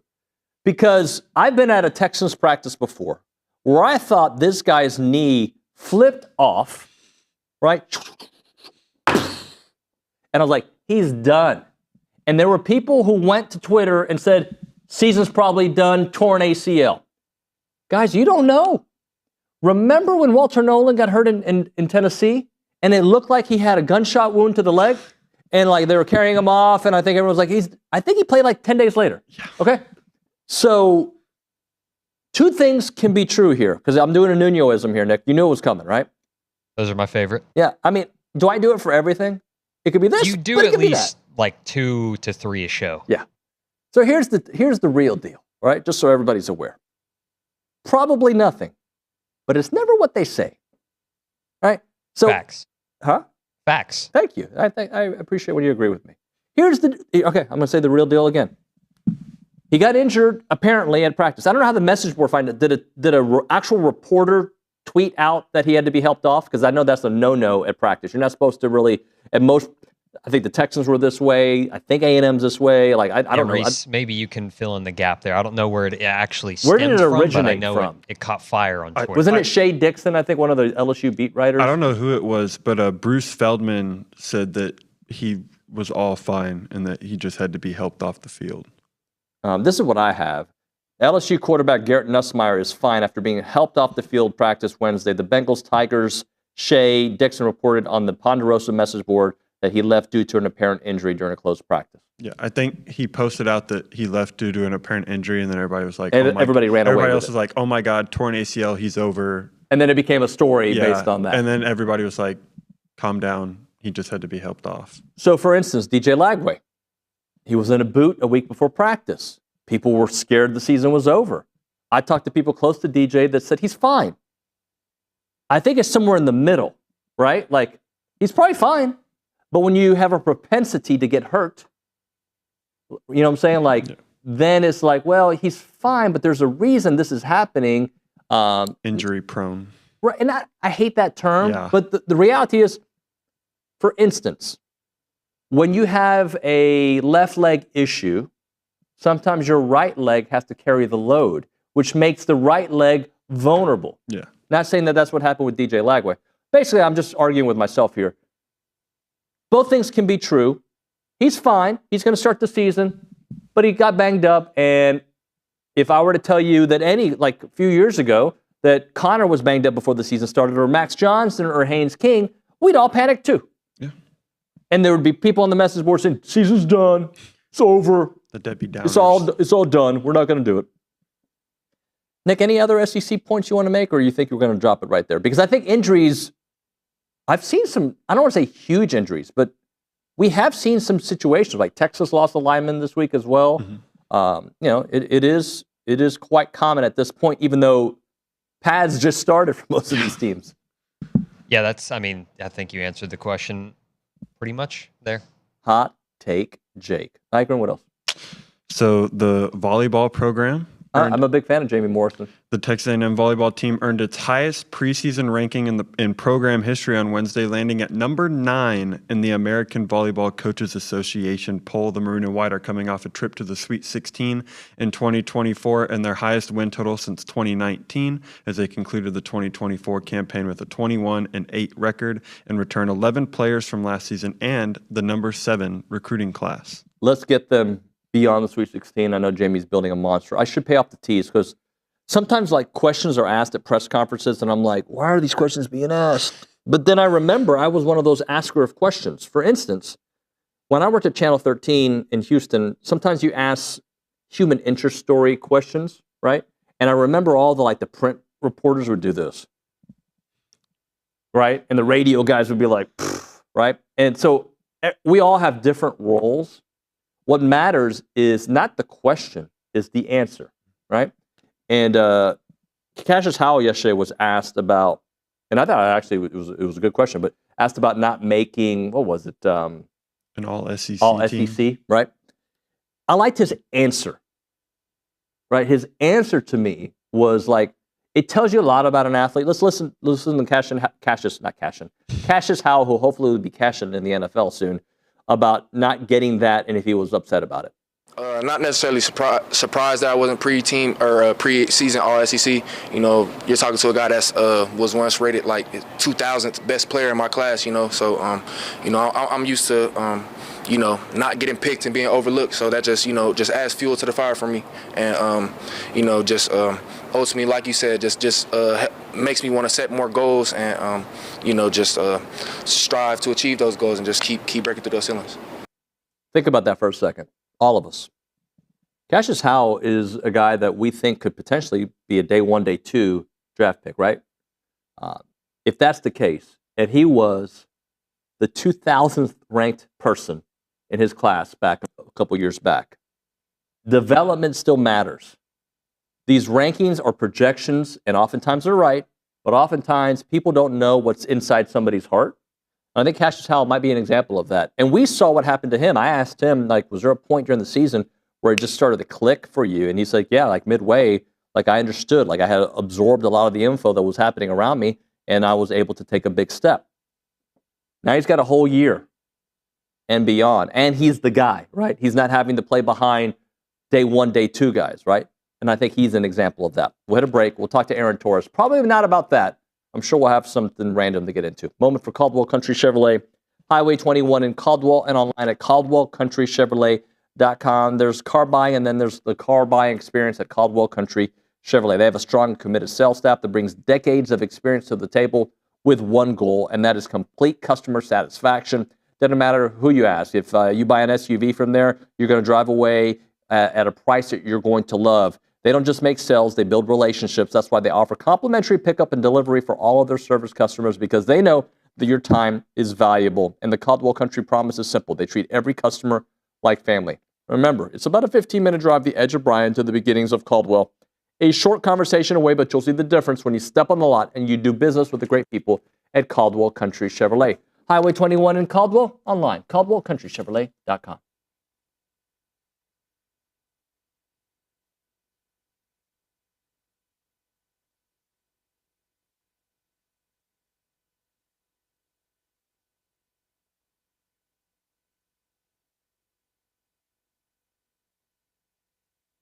All right, we're talking about Burlebo, the heart of Texas, more than an outdoor lifestyle brand. It's products created with you in mind. Currently, I'm wearing the performance polo, the Texas maroon and gray. If you look into it, you've got the state of Texas in gray, and you also got it in maroon. It's one of their highest, most popular sales that they have there. It is really nice.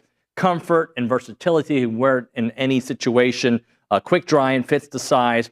But Burlebo, they're rooted in tradition, fueled by passion for the outdoors, designs high-quality apparel that works just as hard as you do. So whether you're hitting a workout, enjoying a day of fishing, or cheering on your favorite college team, their gear is made for the athlete, the outdoorsman, and the everyday adventure. And it's really nice. I wore this one to church the other day. People talked about it. Really, my kids were like, Dad, you look pretty good today. From athletic shorts to your favorite go-to tees and performance hoodies, they have everything you want. Check out burlebo.com and find your new favorite gear. It's Burlebo for the athlete, for the outdoors, and for the family.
And we're back. TexAgs Live, presented by David Gardner's Jewelers, Rollo Insurance Studios. Time for Around College Football, brought to you by Milliken Reserve. We go to the Buppy's Catering and Bartending Hotline. Our friend Aaron Torres, AT from Aaron Torres Online and Fox Sports Radio. AT, what up, buddy?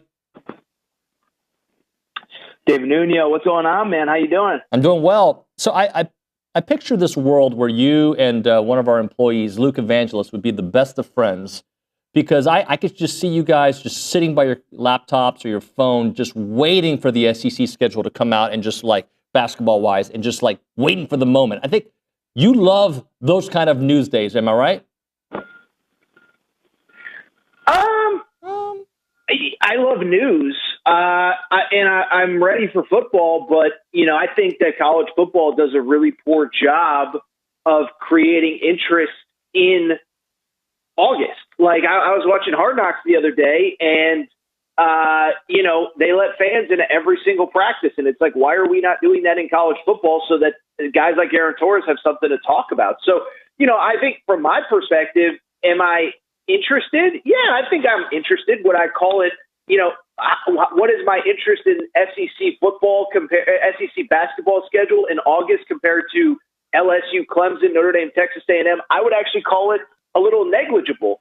But there's no real news coming out of college football right now unless you believe fake message board rumors about Garrett Nussmeier. So I figured rather than just talking about a generic, hey, this is my 5 most overrated teams, this is my Heisman Trophy list, it's like I figured I'd just react to the news of the day, and then we talk football. So, yeah, it moved the needle for me. I wouldn't say it was like a 10 on the Torres scale of significance, though, but I enjoy that kind of stuff. I'm not going to lie.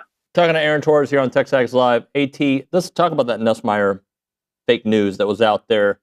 I know where it originated from. We just read a little bit of it earlier, but like that's just the world we live in, right? Like where message boards become news for reporters.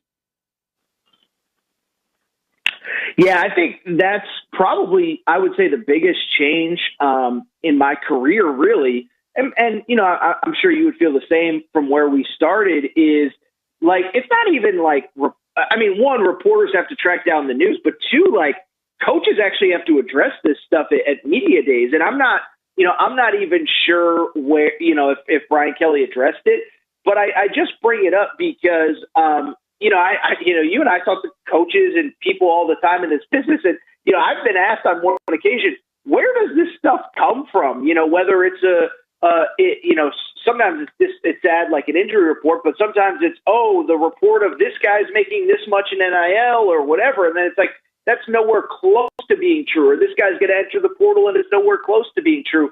So I guess, it is interesting to me. And I'll be honest, I'll just be totally transparent with you, David. I actually don't even know where it originated. I just saw a little bit of news. And by the time that I kind of saw it come through my news cycle, guys like Jacob Hester, guys like that are close to the program were already saying that it was a non-story. So, but I think that's one of the big changes is that not only does this stuff get out, sometimes it's true, oftentimes it's not. We now live in a world where like coaches have to go to the podium and address these crazy rumors sometimes, even if there's no facts behind them. Talking to Aaron Torres here on TexAgs Live, presented by David Gardner's Jewelers Rollo Insurance Studio. I believe you're a Kenny Dillingham guy. I believe you are. I think you've said that before. I like what he said about these preseason polls, about polls are always accurate, so we should just really lean into it. And it was just kind of a shot of where Arizona State is and where they were a year ago. I think in college football, more than ever, and probably all sports, it's so hard to really peg. Like, I wonder how different the top 10 is going to look in a month, AT, or a little bit more than a month, 6 weeks from now, let's just say, because we really don't know much about these teams because the teams that we perceive to have a lot of knowledge about, they're kind of basically brand new too. Yeah. It seems like more than ever. I've been someone that's anti-actually preseason polls over the years. I don't think I really care that much anymore. I do think it gives us something to talk about. I do think Texas, Ohio State feels even a little bit different as 1 versus 2 as opposed to 2 versus 6. But, 1, I don't put too much stock into them. 2, I'll be honest, everyone says, well, and I think your Marks even said this publicly, is like, well, it changes the perception of how we feel about teams. And it's like, does it really, though? I mean, David, the last week of the season, SMU was ranked in the top 10. Like, that was not a team that was in any, and they went out and they won games and they proved, that they, I don't know if they proved, but they ended up in the top 10. And like, I don't know that really, Indiana was in the top 10 to end the season. So like, that's the big narrative is, it skews how we feel about these teams. I don't know that it does. by the end of last year, I kind of knew Florida State stunk, no matter where they ended, no matter where they started in the top 10. Now I do think there's a little bit of conference bias, and I do think, to your point, is that we now know less about these teams than ever before. Just take the top two teams, Texas, Oklahoma, bunch of new players, two new starting quarterbacks. How much do we even really know about them? And we have them 1 versus 2. So, I use them to kind of just talk about stuff, but I don't know that it necessarily totally changes how I feel about things. So it's been an interesting topic this week because it does feel like more than ever people are kind of against even having them to begin with. Hey, do you ever go back and look at some of your thoughts? I thought this team was going to be really good. It turned out that they weren't that good. Do you ever go back and look at maybe not your rankings, but maybe your opinions preseason of teams? Yeah, especially, last year, because there was a 12-team playoff, you have to kind of hone in on a bigger group of teams. I think, you hit on stuff, you miss on stuff. I was one that I didn't think Florida State was going to be good last year. So, by the way, I'll put it on the record because I did it last week with you. I think LSU is going to be a disappointment this year. I really do. I go back and, one thing about me is, I come from, I think, just a radio background where I don't have to be right about everything. As a matter of fact, sometimes when I'm really wrong, it actually makes for better content. And I have no shame in my game, David. I'm all about trying to keep the audience entertained for, the half an hour or 45 minutes or hour that they're tuning into me. So I have no shame in my game. If I get something wrong, I'm not ashamed to admit it. But yeah, I get stuff wrong all the time. I think I'm trying to remember last year if there were any egregious whiffs. Nothing that really stands out off the top of my head. I think I had Georgia over Oregon in the championship, so that obviously didn't work out. But yeah, no, of course I go back and look, and I got to take L's where I take L's, and I have plenty of them like everybody else. What do you think of? Okay, so you said LSU. What is a disappointment? Like they do what they did last year, or are they like a disappointment? I don't think they're going to be Florida State, to be clear. I don't think they're going to make the playoff. I think by the end of September, there's a possibility that they've essentially played their way out of the playoff conversation. They have at Clemson, at Ole Miss before the end of the September. They lost at Ole Miss last time they played there with a Heisman Trophy winning quarterback. So you add that in with the fact that they do have to play at Oklahoma later in the year. They do have to play at Alabama, a team that's largely dominated them the last 2 years. Yeah, I think about 8-4, which obviously I know, not only is that not the standard for that program, this is kind of an important year with the financial investment in NIL, with, the financial investment in the coaching staff. I don't see a team that's going 11-1 and playing in Atlanta for an SEC championship. Is there another team, AT, that you have penciled as they might be eliminated earlier than people think? The one in the SEC, South Carolina is a great story. I think we're all a little, I don't know about all, because I don't know where you stand. I don't know where a lot of people stand. I think we're all hyping them a little too much. They got hot late in the year. You play Texas A&M on a Saturday night. That's probably your best win. But they beat Missouri by the time we kind of realized Missouri was whatever. They hold on to beat Clemson. I don't want to take that away from them. But one, they basically lost their whole defense outside of Dylan Stewart. So that's one. And then two, like all these teams in the SEC, you look at the schedule, at LSU, at Ole Miss, at A&M, Clemson at home, Oklahoma at home, Bama at home. I mean, that's just 6 brutal games for a team that was in that coaches poll top 15 and a team that I think a lot of people kind of see as kind of in that playoff conversation. So, hey, I'll say this, you talk about things I was wrong on last year. I had no expectations going into last year. Maybe I'll be wrong on them again, but I just look at that 6-game stretch, and I don't think you're going 4-2 in that stretch to put yourself in the playoff position. They're probably, in my opinion, the other team in the SEC that I'm not really a fan of. See, I think you and I are on the same page when it comes to South Carolina. I'll close out. You gave us your opinion on LSU. You gave us your opinion on South Carolina. But what about A&M? Are they, again, an 8-4-ish team, or do you think they take the step? So, you and I talked about this last week. Marquee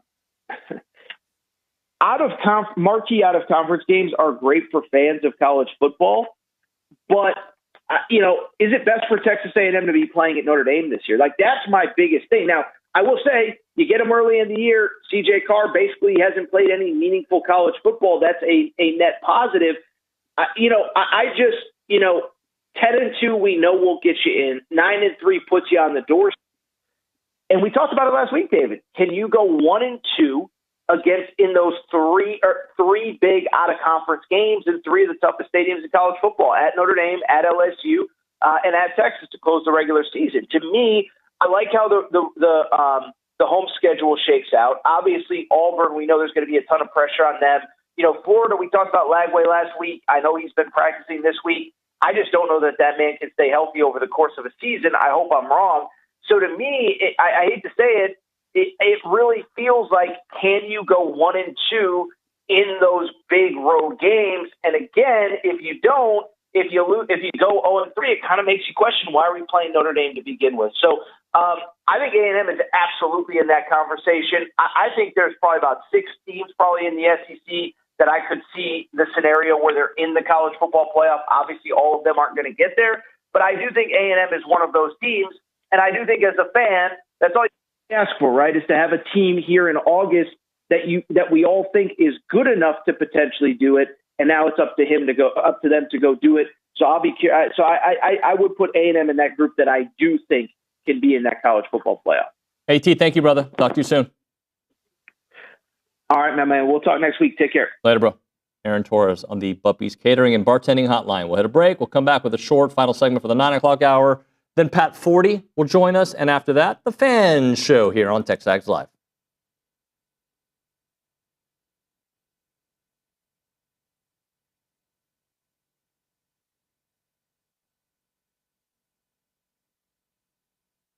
All right, we're talking about Burlebo, the heart of Texas, more than an outdoor lifestyle brand. It's products created with you in mind. Currently, I'm wearing the performance polo, the Texas maroon and gray. If you look into it, you've got the state of Texas in gray, and you also got it in maroon. It's one of their highest, most popular sales that they have there. It is really nice.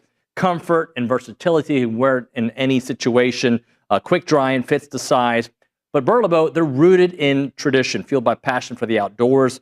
Designs high-quality apparel that works just as hard as you do. So whether you're hitting a workout, enjoying a day of fishing, or cheering on your favorite college team, their gear is made for the athlete, the outdoorsman, and the everyday adventure. And it's really nice. I wore this one to church the other day. People talked about it. Really, my kids were like, Dad, you look pretty good today. From athletic shorts to your favorite go-to tees and performance hoodies, they have everything you want. Check out burlebo.com and find your new favorite gear. It's Burlebo for the athlete, for the outdoors, and for the family.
And we're back. TexAgs Live. What are you laughing at, Nick? Tell me. Jess is back here distracting the whole room. Oh, so I thought I did something No. ridiculous. I'm I did do keeping something everyone in line. that was a little embarrassing. But What'd you do? I'm not going to talk about it now. I have bruises on my arm that I didn't know were there, and I look like I've been doing drugs, and I haven't. Well, you said you weren't going to say it, then you just said Yeah, I know. That's what I do. I have never done drugs like that, okay? Just for the record. Like that. Well, I mean, I've taken Tylenol. Okay. But those are not like that. Like Well, You see these like little I don't know if you can see it from there, but like I have these bruises that I'm like, oh, I didn't know that was there. It looks gross. Weird. No, Elizabeth got mad at me. Oh. That's the thing. Just kidding. Nothing happened. What do you have for us there at the Angry Elephant News and Social Center? So earlier we were when Josh Pate was on, we were talking about NFL doing a potential college football version of Red Zone, and I was curious on who you would want to be the host. The host of the show. NFL Red Zone College Football Channel. Let's think about that. I mean, Pate would probably be great, but he's too big. Yeah. Right. Give me some options. Give me some people to think about. People are going to obviously throw out Pat McAfee. McAfee, I think he's done something similar on his page, right? I don't think he's obviously doesn't have the rights to the game. So McAfee would, but again, when you're that big, you don't need to do that. Yeah, it needs to be like Andrew Siciliano, who did the Red Zone for a long time. I think it's perfect because he was very good at what he did. Wasn't super famous, but famous enough. Yeah. Right? You're not gonna have like Reese Davis do it, right? That's what I was going to be like. People are going to throw out Reese Davis, but there's no way. I mean, we saw him last year. He called, I think it was the Cal-Miami game after Jake Crane could do it. He could do it. The Craniac. He would probably be pretty good at it. Yeah, I think Crane would be good at it. Would you be interested in doing it? If I didn't work at TexAgs, yes. That's fair. And I'm going to be very honest with the folks. Like, I watch college football, but there's probably obviously I watch college football. Yeah. But there's like a 6-hour period where I'm not really watching college football. Yeah. I am 4 hours of a college football. Sorry to cut you off. The obvious complete host. Cutoff. Matthew Dawson. What are we talking about? He could fill like 13 hours, no problem.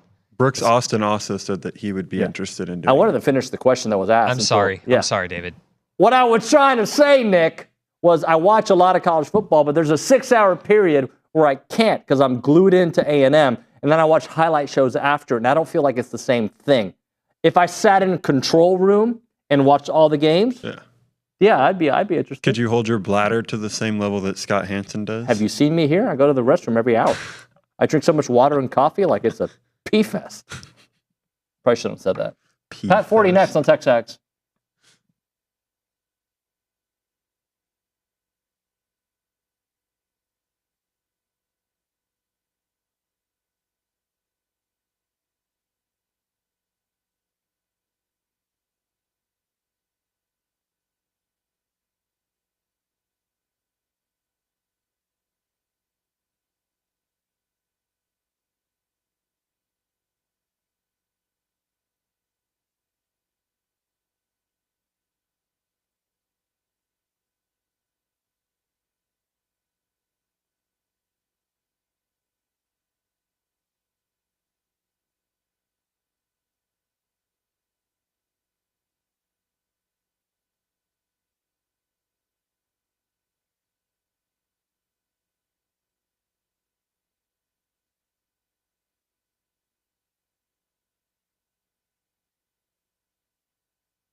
And we're back here on TexAgs Live. We're presented by David Gardner's Jewelers, Rollo Insurance Studio. We're going to go to the Buppy's Catering and Bartending Hotline to talk to a guest that I actually, believe it or not, I hosted a show with him and Dan Wetzel. Pat Forde was Yahoo's big get back, I think, in 2011, 12-ish, and it was a huge deal. And I really wasn't a co-host. I just helped moderate discussion because those guys were so great.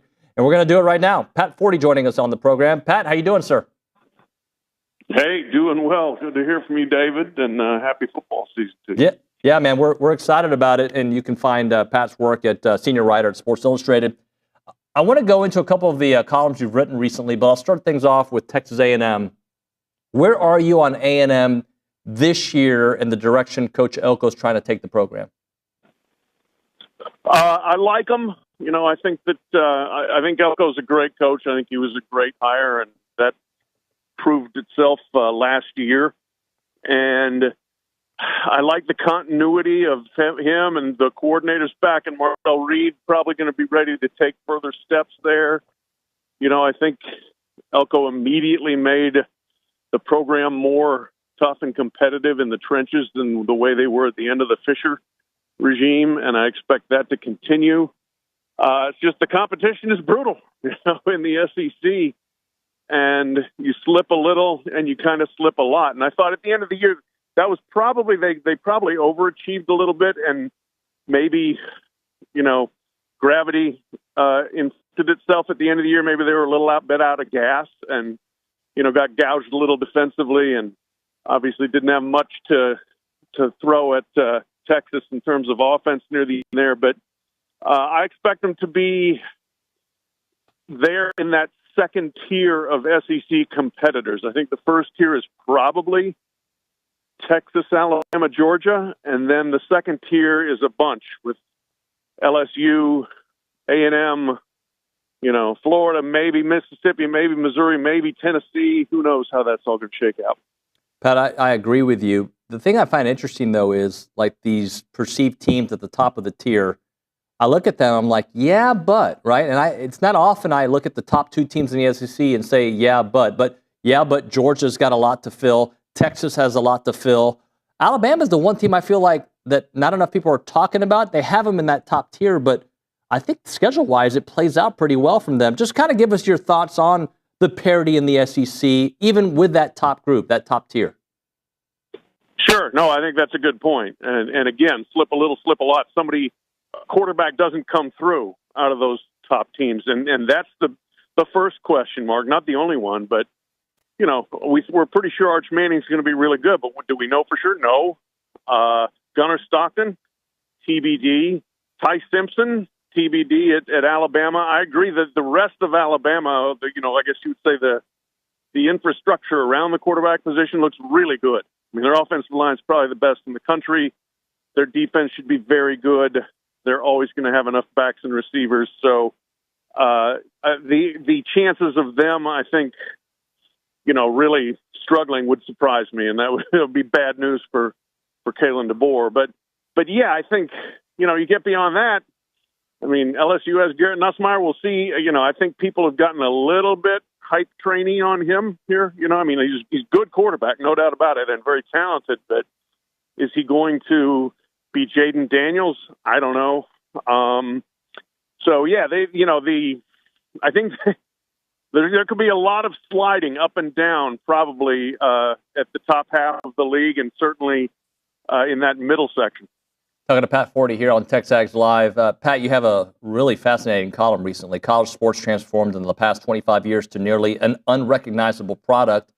And this is a topic we've kind of brought up on the show, but it's been an ultra speed or Millennium Falcon speed the last 4 years. Kind of go into like this, it's still college football. We still love it, but we're still trying to piece what we think it's going to be while enjoying the product on the field at the same time. Yeah, that's the conflict, and it's only gotten greater, I think, in the last 5 years. Of the sport is still awesome, right? And we love watching the games, and once the season kicks off, we finally stop all the complaining and the hand-wringing.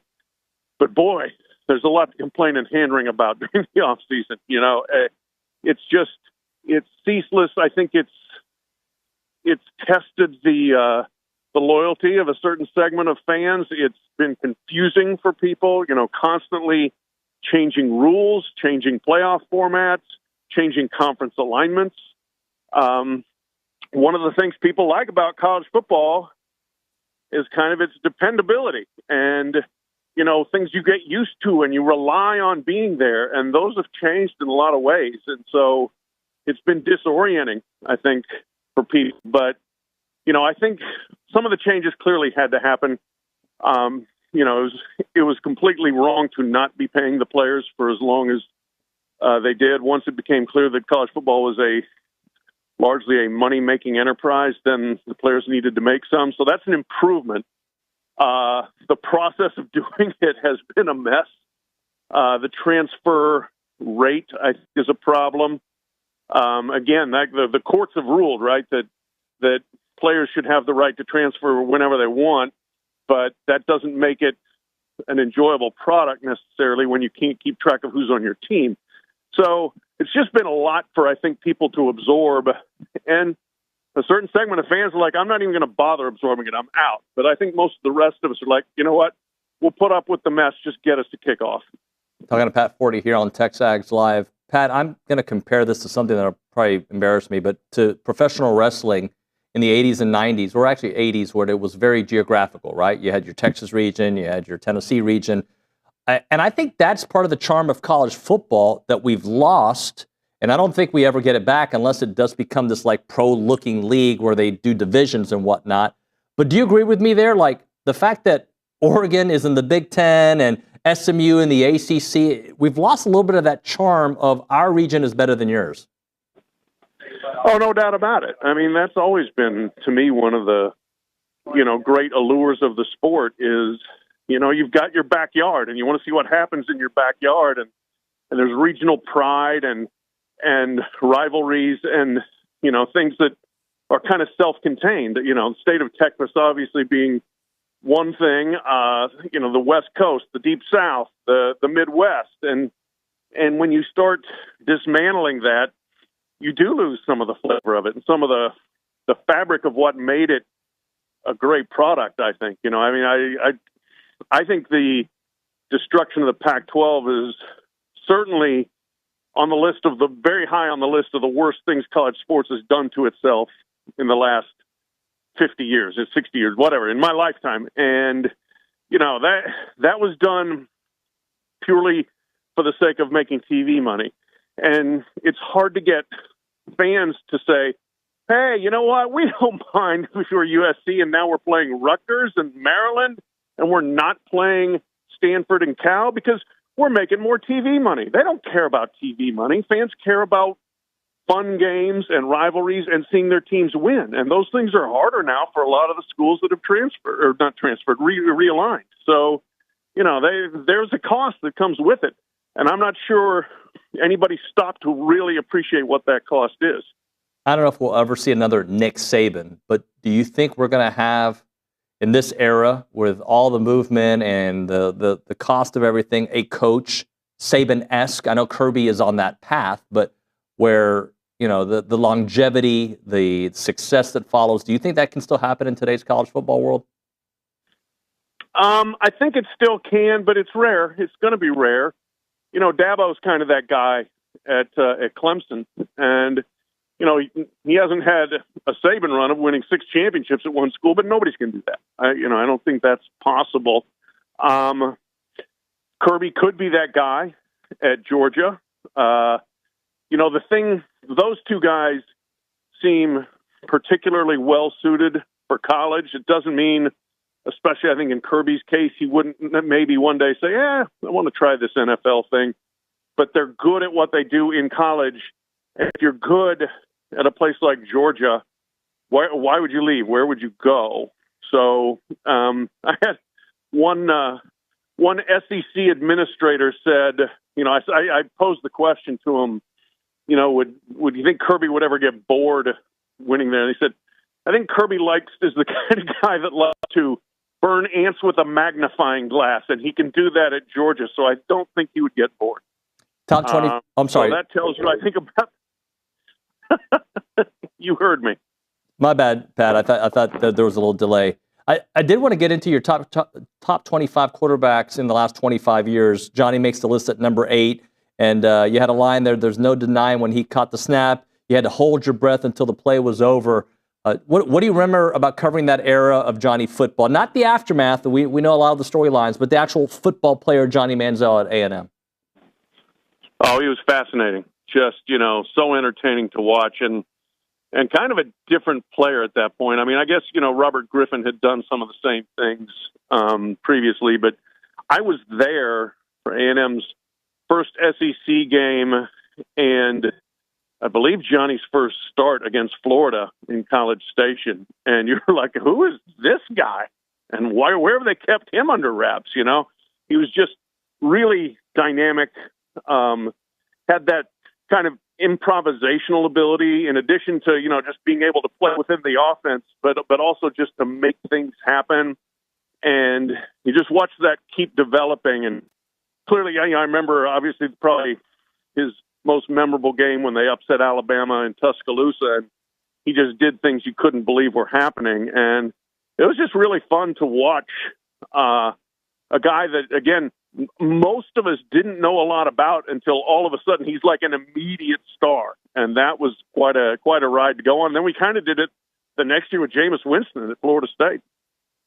Well, I think it's interesting. I like Johnny I like Johnny. I can make an argument for him to be ahead of Baker and Lamar, but that's not the point of my next question. The point of my next question is the hype that Arch Manning is getting, and I think it's Paul Feinbaum who said that he might be the best quarterback we've seen since Tim Tebow, forgetting who's number 1 on your list and 2, Joe Burrow and Cam Newton.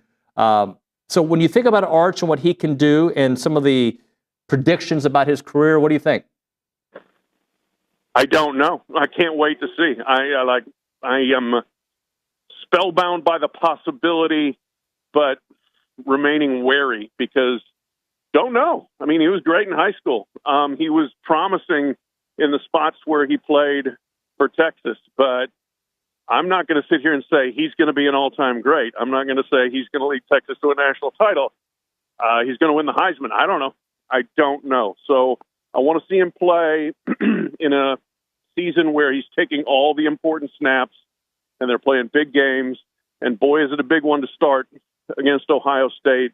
I think the best thing Arch has going for him is the team around him is really good. I mean, their defense is excellent.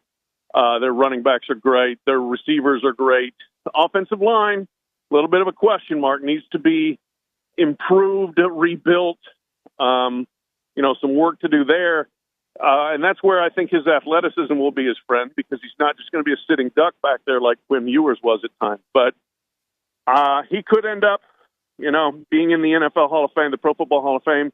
He could win the Heisman. He could also be massively overrated. We're going to find out.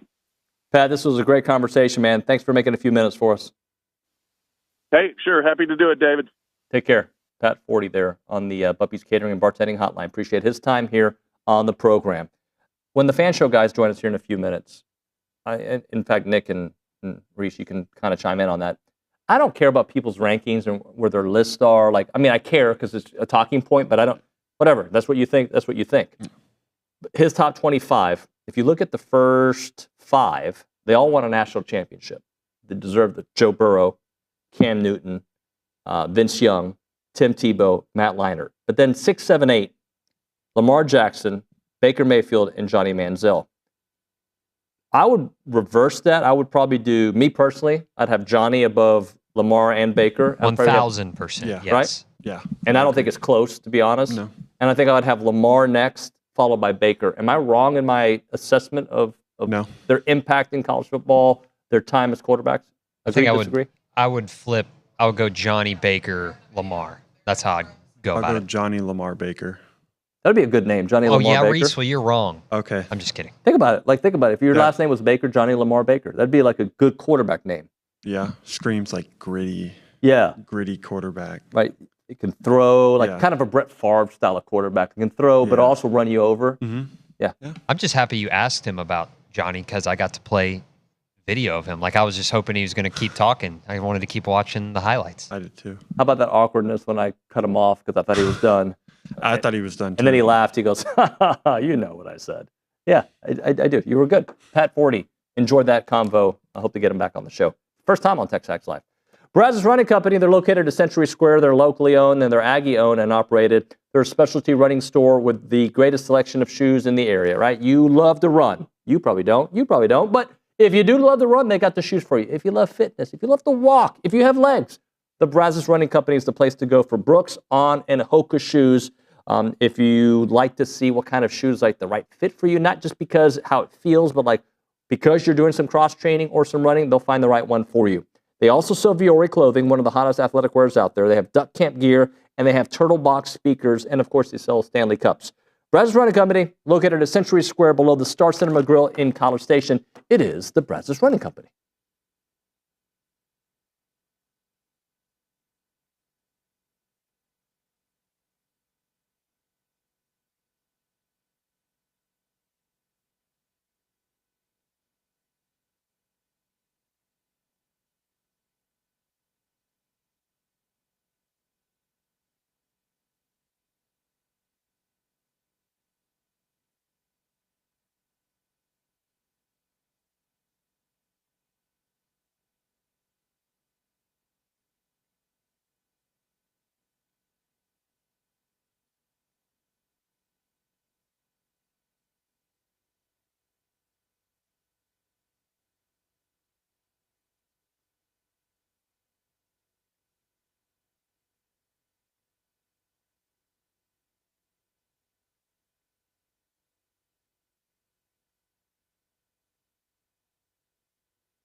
Truth of the matter is, guys, one person did say they were excited about the fan show, so we have that going. Oh, for us. did somebody on the? It was like an hour ago. Somebody on the text line? And I think that they were probably talking about fans. They were thinking about like No.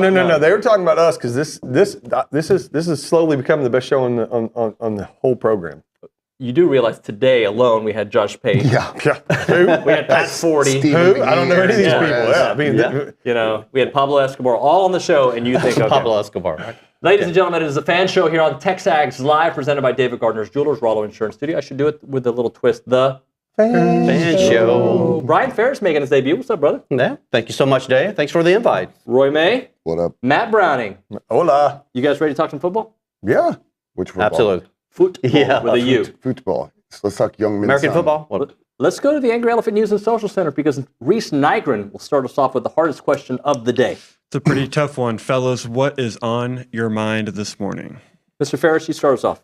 Wow. From a personal level, is there any parent right now that's not ready for kids to start school? I mean, we are, I don't know what day it is, but I know that it's 5 days, 22 hours, and about 10 minutes from now. So, you did the math already. Yeah, I did the math for that, no doubt. I keep that up daily.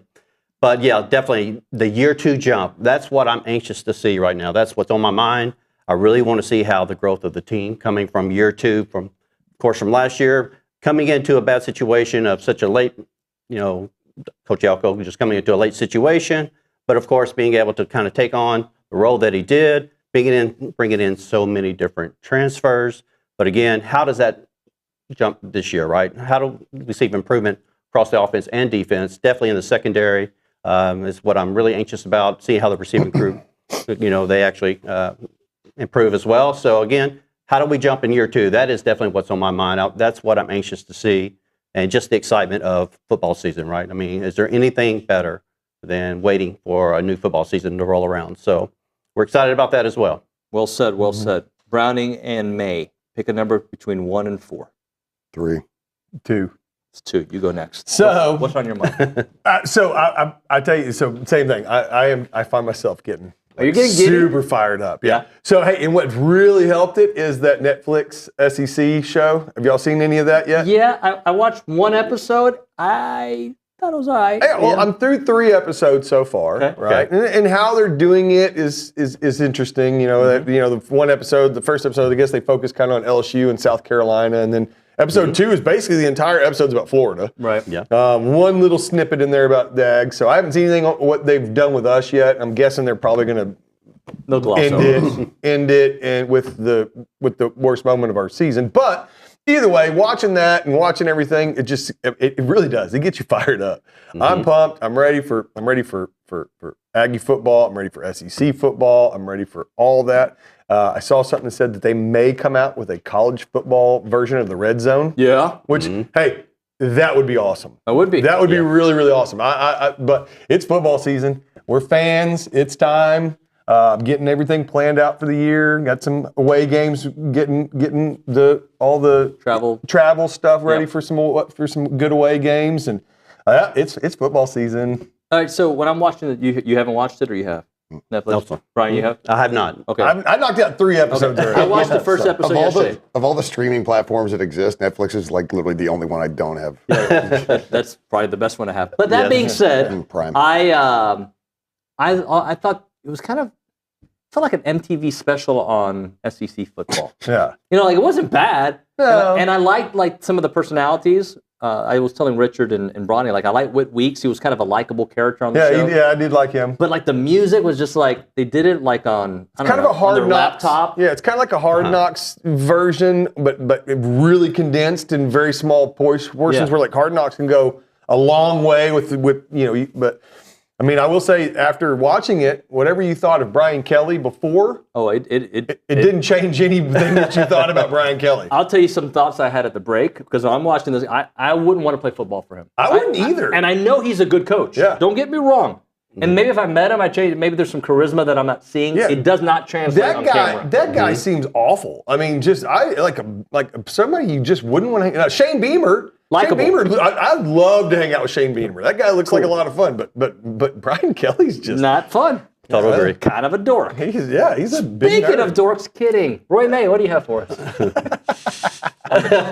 Well, I didn't watch. I obviously didn't watch it, but I don't see it with Shane Beamer. He annoys the crap out of me. Does he really? Yeah, he does. I think it's too much shtick. And it's interesting to hear y'all react differently because you almost looked at it from a production standpoint, whereas Browning's just full on fanboy watching it. Well, I'm very easily entertained. I'll admit that. Your favorite show is the fan show. I just like things to entertain me. That's it. Well, two things that are on my mind, one of which just popped up, is the complete 180 that has happened with Matthew Browning. What? Because remember the other episodes, the internet's forever guy. How depressed he was about the season. Not looking forward to it. Football. To now he's ready to put on pads and run through a brick wall. I could. All because you watch Brian Kelly. Yeah, right. But what's on my mind actually is from today. It's from this morning. Speaking of Josh Pate, when y'all were talking to him, I love Josh Pate, but when he brought up the fact when you asked him kind of right near the end of the segment, how far back do you how far back on this top 25 can you see somebody that could really make a run at it? And, he went through and he said basically, we were probably about as far back as it gets. But he also, then the remark he said was, but I have A&M about 10 spots higher than where they are, right? And shame on the coaches. I'm glad you shamed the coaches. And this kind of feeds back into what we've been talking about the last couple of weeks is that it's not just it's easy to have maroon colored sunglasses and see the reports and watch the clips and look at the schedule and go, oh man, you know what? I think they were this or that. But to start hearing it, and again, I talked about this last week, to hear it more from a national perspective, that people are high on A&M, and it's not this, they could be good, but, they've done me bad before, so I'll have to wait and see. People are legitimately talking about Texas A&M as being a contender. And what's funny is you talk about, I think Olin said he's got us finishing 5th in the SEC. Mm-hmm. That's possibly still in the playoffs. When you look at it, because it's really... and again, talking about the Big Ten and how they really don't have any non-conferences. So whoever comes out of the Big Ten in the playoffs is going to have to basically go unscathed through conference, which again, it's very top heavy. I think SEC is top heavy, Big Ten, ACC, the P4 are top heavy. They are. But I think the Big Ten more so, there's a lot of separation in that conference where it's kind of Ohio State and Penn State and then big drop off. And then you start talking about the rest of the conference. Whereas SEC, you're talking about the top 5 could all make the playoffs, right? Yeah. And so it's been an interesting to continue hearing all these outside sources. And I know that Josh doesn't pander. He would literally, like he said, he would literally go on radio in Austin and say the same thing. I think the Ags are 10 spots too low. And so it's kind of that continued narrative we're hearing, and that feeds into what you're saying is that second year jump. And the second year jump we need to see, and we all know it, is Marcel Reed, right? Because that. You can have the greatest running game in the world, but the reality is you have to be dynamic enough, right? So Marcel Reed making that second year jump, and then just the second year jump under Elko as a whole. But if those things happen, and when I say under Elko, I'm really kind of pointing at the defense, because when you have a defensive minded coach, you expect the defense to be good. And I think that they didn't live up to maybe what we hoped they would have last year.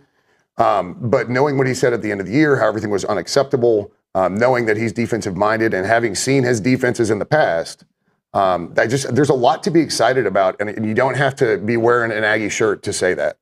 I think you can objectively look at the program and say, there's a couple things that need to happen, but if they do, and they're not unlikely things, right?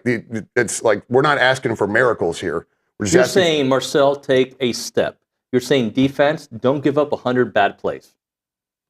That's it, literally. Really, it was 20 bad plays. It felt like 100. Yeah. Exactly. It's just in South Carolina. It's just a couple of things, and that obviously means we're expecting everything else to remain status quo, right? And we'd love to see a jump at the wide receiver. But I think those two, the defense and Marcel Reed, if he takes the jump, then the wide receivers will automatically take the jump. But before we hit a break, let's just kind of go through the position groups and say status quo and slightly better, what that means for the season. Okay. Offensive line. Slightly better this year because they'll be deeper. Mark Naboo is back, right? Everybody started. And a year older. Right, and a year better, right? Correct. And they were pretty good last year, right? Yeah. Exactly. Okay. Except on 4th and 1. But pretty good, right? Some of that was play calling. Some of that just was... Right. It was. Some of it was no Le'Veon, right? There's Sure. So, running backs. They were pretty good last year. Should be As good or slightly better? I'd be completely fine if they were just as good this year as they were last year. But I foresee that as being better because Owen's coming back, bringing in that dual threat from the outside, right? Being able to run out, catch passes. So, I mean, I think that brings another, just a different perspective to it. If you want to be a slight pessimist, you're like, well, but I haven't seen Le'Veon back from injury and I haven't seen Reuben back from injury. So it's still a question mark. But as good, we feel good, right? I'm good. I'm good with status quo on that one. No doubt. Quarterback. It's got to be improved. But I don't think Marcel was the problem. I've said it so many times. But if he's just a little bit better. Just a little bit. I don't think he's the problem, but what I'm saying is we need that progression from the quarterback. Yeah, I'm not sitting here trashing on Marcel at all. No. As good or a little better? I'm better. I'm saying better. Okay. Yes. And I'm sorry, wide receivers are better.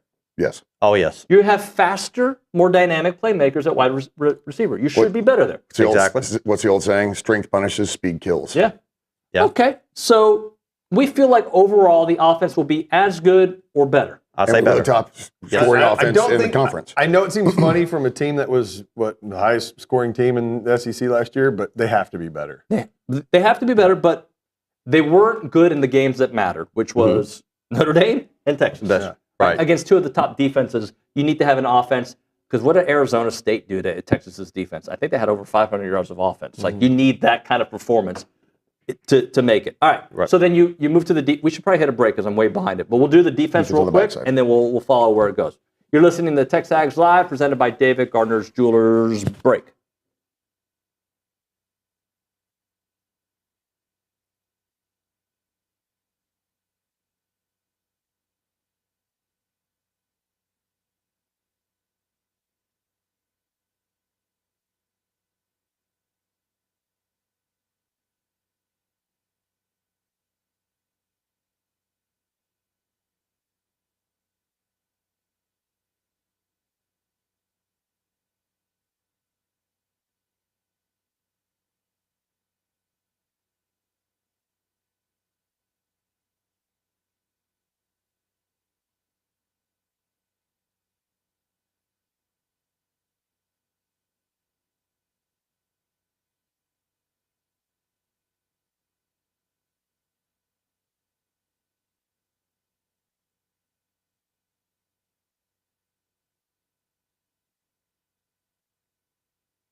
And we're back. TexAgs Live, presented by David Gardner's Jewelers, Rollo Insurance Studio, the fan show, guys. All right, so we were kind of going through each position group on offense. Offense, if they take a step back, and if we perceive it to be. Do we perceive the same thing on the defensive side? Let's kind of go through.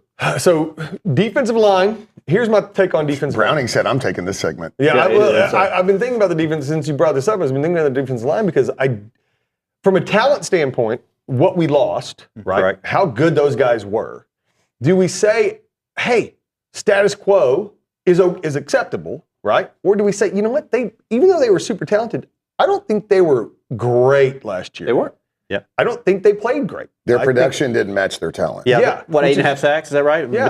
But very little pressure on the quarterback. I feel like we did decent against the run, but I mean, so I feel like if we get status quo from a group that's less known, I'm not going to say less talented because we don't know. Yeah. But from a group that's less known, is that okay? Or do we need to see do we need to see a defensive line that's actually better this year than last year? So, I don't know if you guys heard of the press conference with Jay Bateman, but I asked him about that on Tuesday or maybe it was Monday, the lack of a pass rush.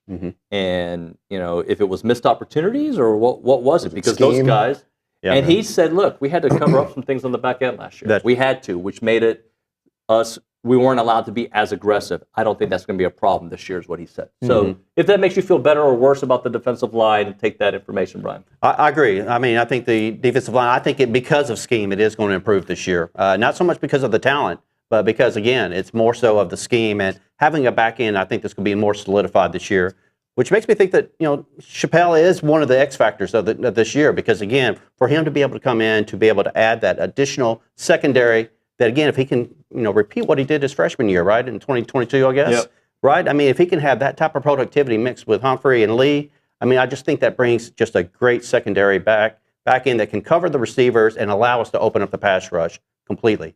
That is my take on that. I just think that the scheme will change because of the improved back end that we'll have in place. Well, so we all agree that I don't know if we agree, but do we think the defensive line will be as good or better?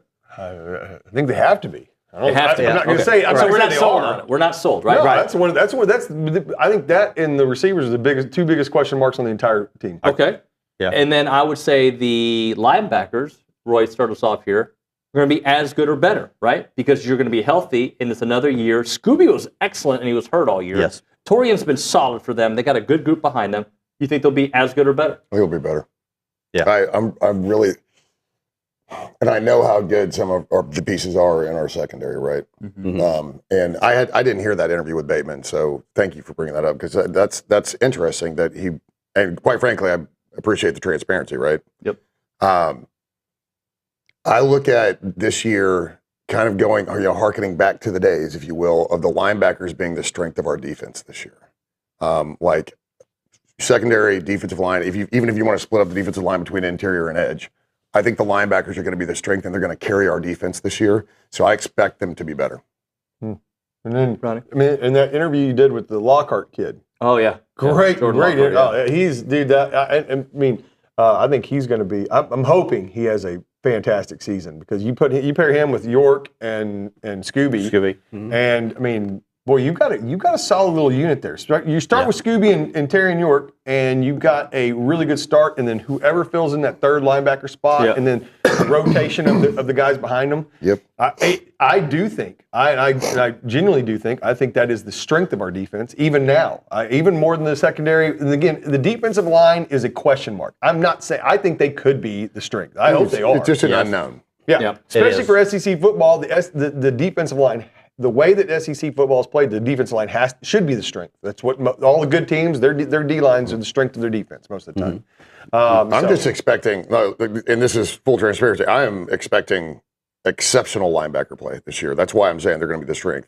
It's not that they're going to cover up for the defensive line. It's the fact that I think they have the absolute ability to be the best linebacking core in the SEC. And that's saying a lot when you talk about SEC linebackers, right? Right, no doubt. But I truly think that as a unit, they have the ability to be the best linebacking core in the SEC, which makes them one of the best in the country. Well, they can't have the misfits, and Coach Okel said it wasn't as often as we would have thought. Like, it wasn't a lot. There were some misfits, which cost big runs. So then we'll close out the position analysis with the secondary. I think talent alone is better this year. Exactly. Absolutely. I think health, right? Like, I think the fact that you brought Julio Humphreys here from Georgia, right? Right. I think Des Ricks in his second year at A&M and third year in a college football program from Alabama. I think Tyreek Chappelle, as you pointed out, like that what did Coach Elko say the other day? Our best cover guy. Like he's. You would think Bryce Anderson would take a huge step. Dalton Brooks would take a huge step. You would think, right? Will Lee was. Yeah. What about Blanky? Will Lee Will Lee was fantastic. Was fantastic all season. Yeah. He really was. And so you get Will Lee on one corner, you get Chappelle on the other, and then mix and match the other guys in between. And I mean that's a solid. I think it's going to be better. Yeah. Or they put Chappelle where Elko likes to put him at the nickel. Exactly. Because Humphrey and Lee or would be in the Riggs corner. or somebody else has stepped up. So I feel at the end of the day, and we haven't actually touched on this, but we've kind of alluded to it, the fact that Coach Elko's defense, we know the reputation, right? Lane Kiffin has a reputation of an offense every year being awesome. He also has another reputation. But well, there's that. So that's why I give them the benefit of the doubt of Austin Simmons probably having a really nice year because he's Lincoln Riley. They beat us, unfortunately, but like he's got some questions about his coaching, but his offense is typically pretty darn good. It was like Mike Leach. You knew the offense was going to be good and the defense was probably going to suck. Yeah. Yeah. And so what you're saying is because of Mike Elko's reputation, the fact that we've seen it over and over in his entire career, that the defense should be go year in and year out one of the elite defenses in the SEC. Oh, I agree. I don't think Olin has come out with this article. Nick can tell me in my ear if he has, but I know he was working on some of the defensive issues. And really, and he said it on the air the other day, if you look at other than 19 plays, I think he said 19 plays were for 500 yards, their defense would have been one of the top 3 in the SEC last year. But they gave up these big plays. You look at the Notre Dame game, tie game, Jeremiah Love with a huge run changes that game. How many times did a huge play change the complexity of a game in the entire season? game? That's right. Yeah. Not being able to tackle the North sellers. Yep. That's going the to be part, different this year. That's the part that watching us hit that guy 10 times in the backfield and him never going down. But A&M wasn't the only team that struggled to take him down. I get that, but goodness gracious, it's still just A&M's so the only team we cared about not taking him down. Yeah, I don't care about the other teams. Forget them. I cared about the fact that we could not hit that guy on the ground. Screw them. All right. When we come back on TexAgs Live, I don't know what we'll talk about. I got a bunch of topics. We have a lot I can choose from. We could talk about the Notre Dame game. We could talk about recruiting. We could talk about the championship window reality and how ESPN has us pegged as the number 5 team. All those topics, kind of put them in a wastebasket. No, take them out of the wastebasket and discuss. Yeah, throw them at the wall. See which one sticks. So they're trash topic is what you're saying. Yeah, they're trash. But it's the fan show. It works. TexAgs.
So how much does the start of the season play a role? Are you already laughing?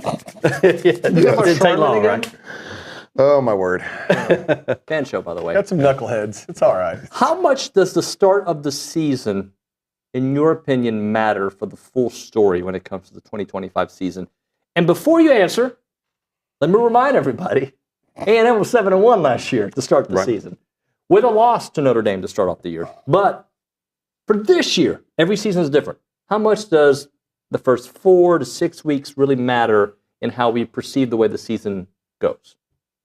Ryan, you start us off. I think it's very important, right? But I agree. I think the first 2 games should be wins, right? Notre Dame could be definitely questionable. That's going to be a very tough matchup. But again, to really set the forward to move it to the elite programs, right? We need to win the games that are tough, that are on the road or at home. So it does boil down. If we want to take that extra step, it is moving forward and winning the games that we should be winning and winning games that we think that we maybe in the past have thought we should not win, right? But again, I think it's beating 2 of the top 3. It's beating Texas, it's beating Georgia. It's it's trying to get 2 of the 3 top wins that we have on our schedule. It's beating everybody that we should beat. It's winning more road games. But yes, in order for us to be that top tier program, we have to start winning these games that we should. And to be at the top of the SEC, you have to be the best in the SEC, and that includes people that are on our schedule. Texas and just everybody in general. Right? Texas definitely being one of the top, but we have to beat the top programs that are on our schedule. Yep. So, obviously, I think that from a year in, year out basis, we're looking at Roy's literally laughing at me right now. I don't even know why. But obviously, the end of the season is always going to paint the better narrative towards every season, unless you have I'm about to do it, boys. An Appalachian State type. Oh, God. Why did you never live that stuff down. Fan show exclusive. You never live that down. You can't lose that game, right? Look, but you can. Oh, you can, but you can't. You too. So for example, if you go into early season, if let's say, you drop a game to a top 10 Notre Dame team, and then you have a good finish to the season. That game is somewhat. I'm not going to say forgettable, but you're not knocking it. But you lose a game like the Upstate game, or just one of these cupcakes, or one of these lower tier teams. That stuff lingers. You don't recover from that. You don't recover from it. And so therefore, I do think that the beginning of the season, the entire season as a whole, we're only looking at 12 games. So any missteps are going to be looked at. But I obviously think that the latter part of the season, how you're playing going at the end, is obviously a little more important than how you played at the beginning. But the beginning is still pretty darn important. Just you can't lose one of those. You can't lose the game to a team like that. You just can't. I don't think you can lose to your home games. You can't lose to Florida. You can't lose to South Carolina. You can't lose to Auburn. Knowing what I know about TexAgs, and I'm not talking about the radio show or the employees, I'm talking about the boards. Yeah. The posters. If we start off 7-1, everybody's going to be like, so? Yep. Doesn't matter. See what happened last year. Will you be that way a little bit? No. Roy's not. Roy, for as much of a curmudgeon as he is, he's actually an eternal optimist.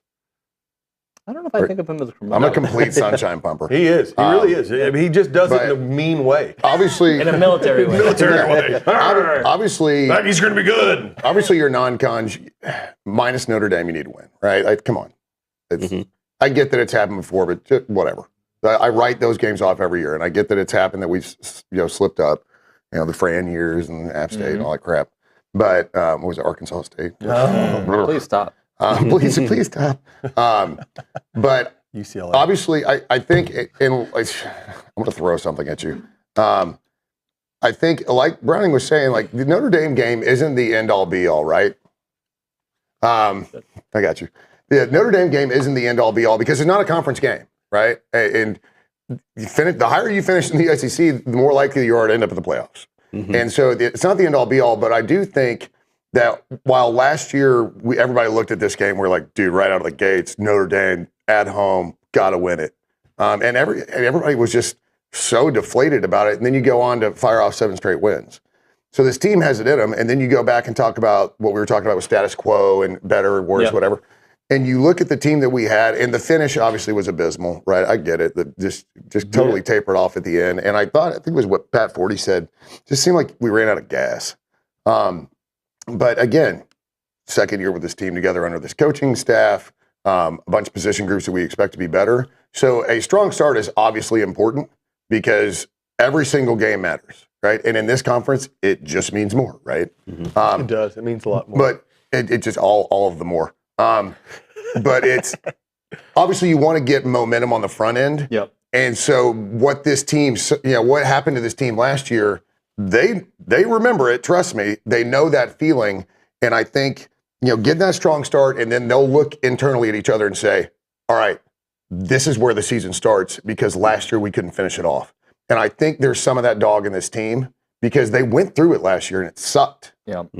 So we got about 2 minutes left on the show. I'm going to read this. Jay Paul on the YouTube page says 8-4 will be a realistic goal. And I'm going to fix that commentary because to me a goal is aspiring for something better. I don't think you have a goal of the same. My goal is to suck again. I don't think people have that. So I think maybe that's a realistic expectation based on the information we have right now. My goal is to drive the speed limit. That's all right. So actually, my goal is to go above it and not get caught. That's usually my goal, right? But so that's aspiring for something better, right? My goal is to text and drive and change the music stations without causing an accident. That's my goal. Eating. The goal is undefeated national championship. That is literally the goal every year. And should be. It's when you say realistic goals that's managing expectations to me. Yes. I mean, 8-4 is a proper expectation based off of what we know. You can say you expect 8-4, but we're not going out being like, that's not the goal. Hope we win 8 this year, boys. Imagine if Coach Oko, hey guys, we could be really good this year. We can be 8-4. Puts up all these motivational signs get to 8. Hey, guys, we got 7 wins and 4 games left. We only have to win one of those. We can do this. We might make it. Hey, if we win the next, we can just lose the last 3. The goal is national championship, and whether or not that's undefeated. I mean, obviously you want to be undefeated, but the goal is national championship. Yep. However you get there, quite frankly, if we're 9-3, squeaking into the playoffs, then go on a run, sweet. I feel like my man that sent that in probably is like going, that's not what I meant. Yeah, I know. Yeah, that's not what you meant. We know you didn't mean that. I think it's more like sorry we're harping on you. If you're battered Aggie, 8-4 is what you're expecting. Hey, guess what? The show ends in 19 seconds. Sandman does think we should expect a 9 or 10 win season. So there you go. Sandman. That's right. Expectations. We got to increase expectations, no doubt. Gentlemen, thank you very much. Thanks, sir. Tomorrow on the show, I know we have Jeff Fuller. I know we have Dan Wetzel. I know we have Billy Lucci. And I've run out of time to tell you who else. Bye.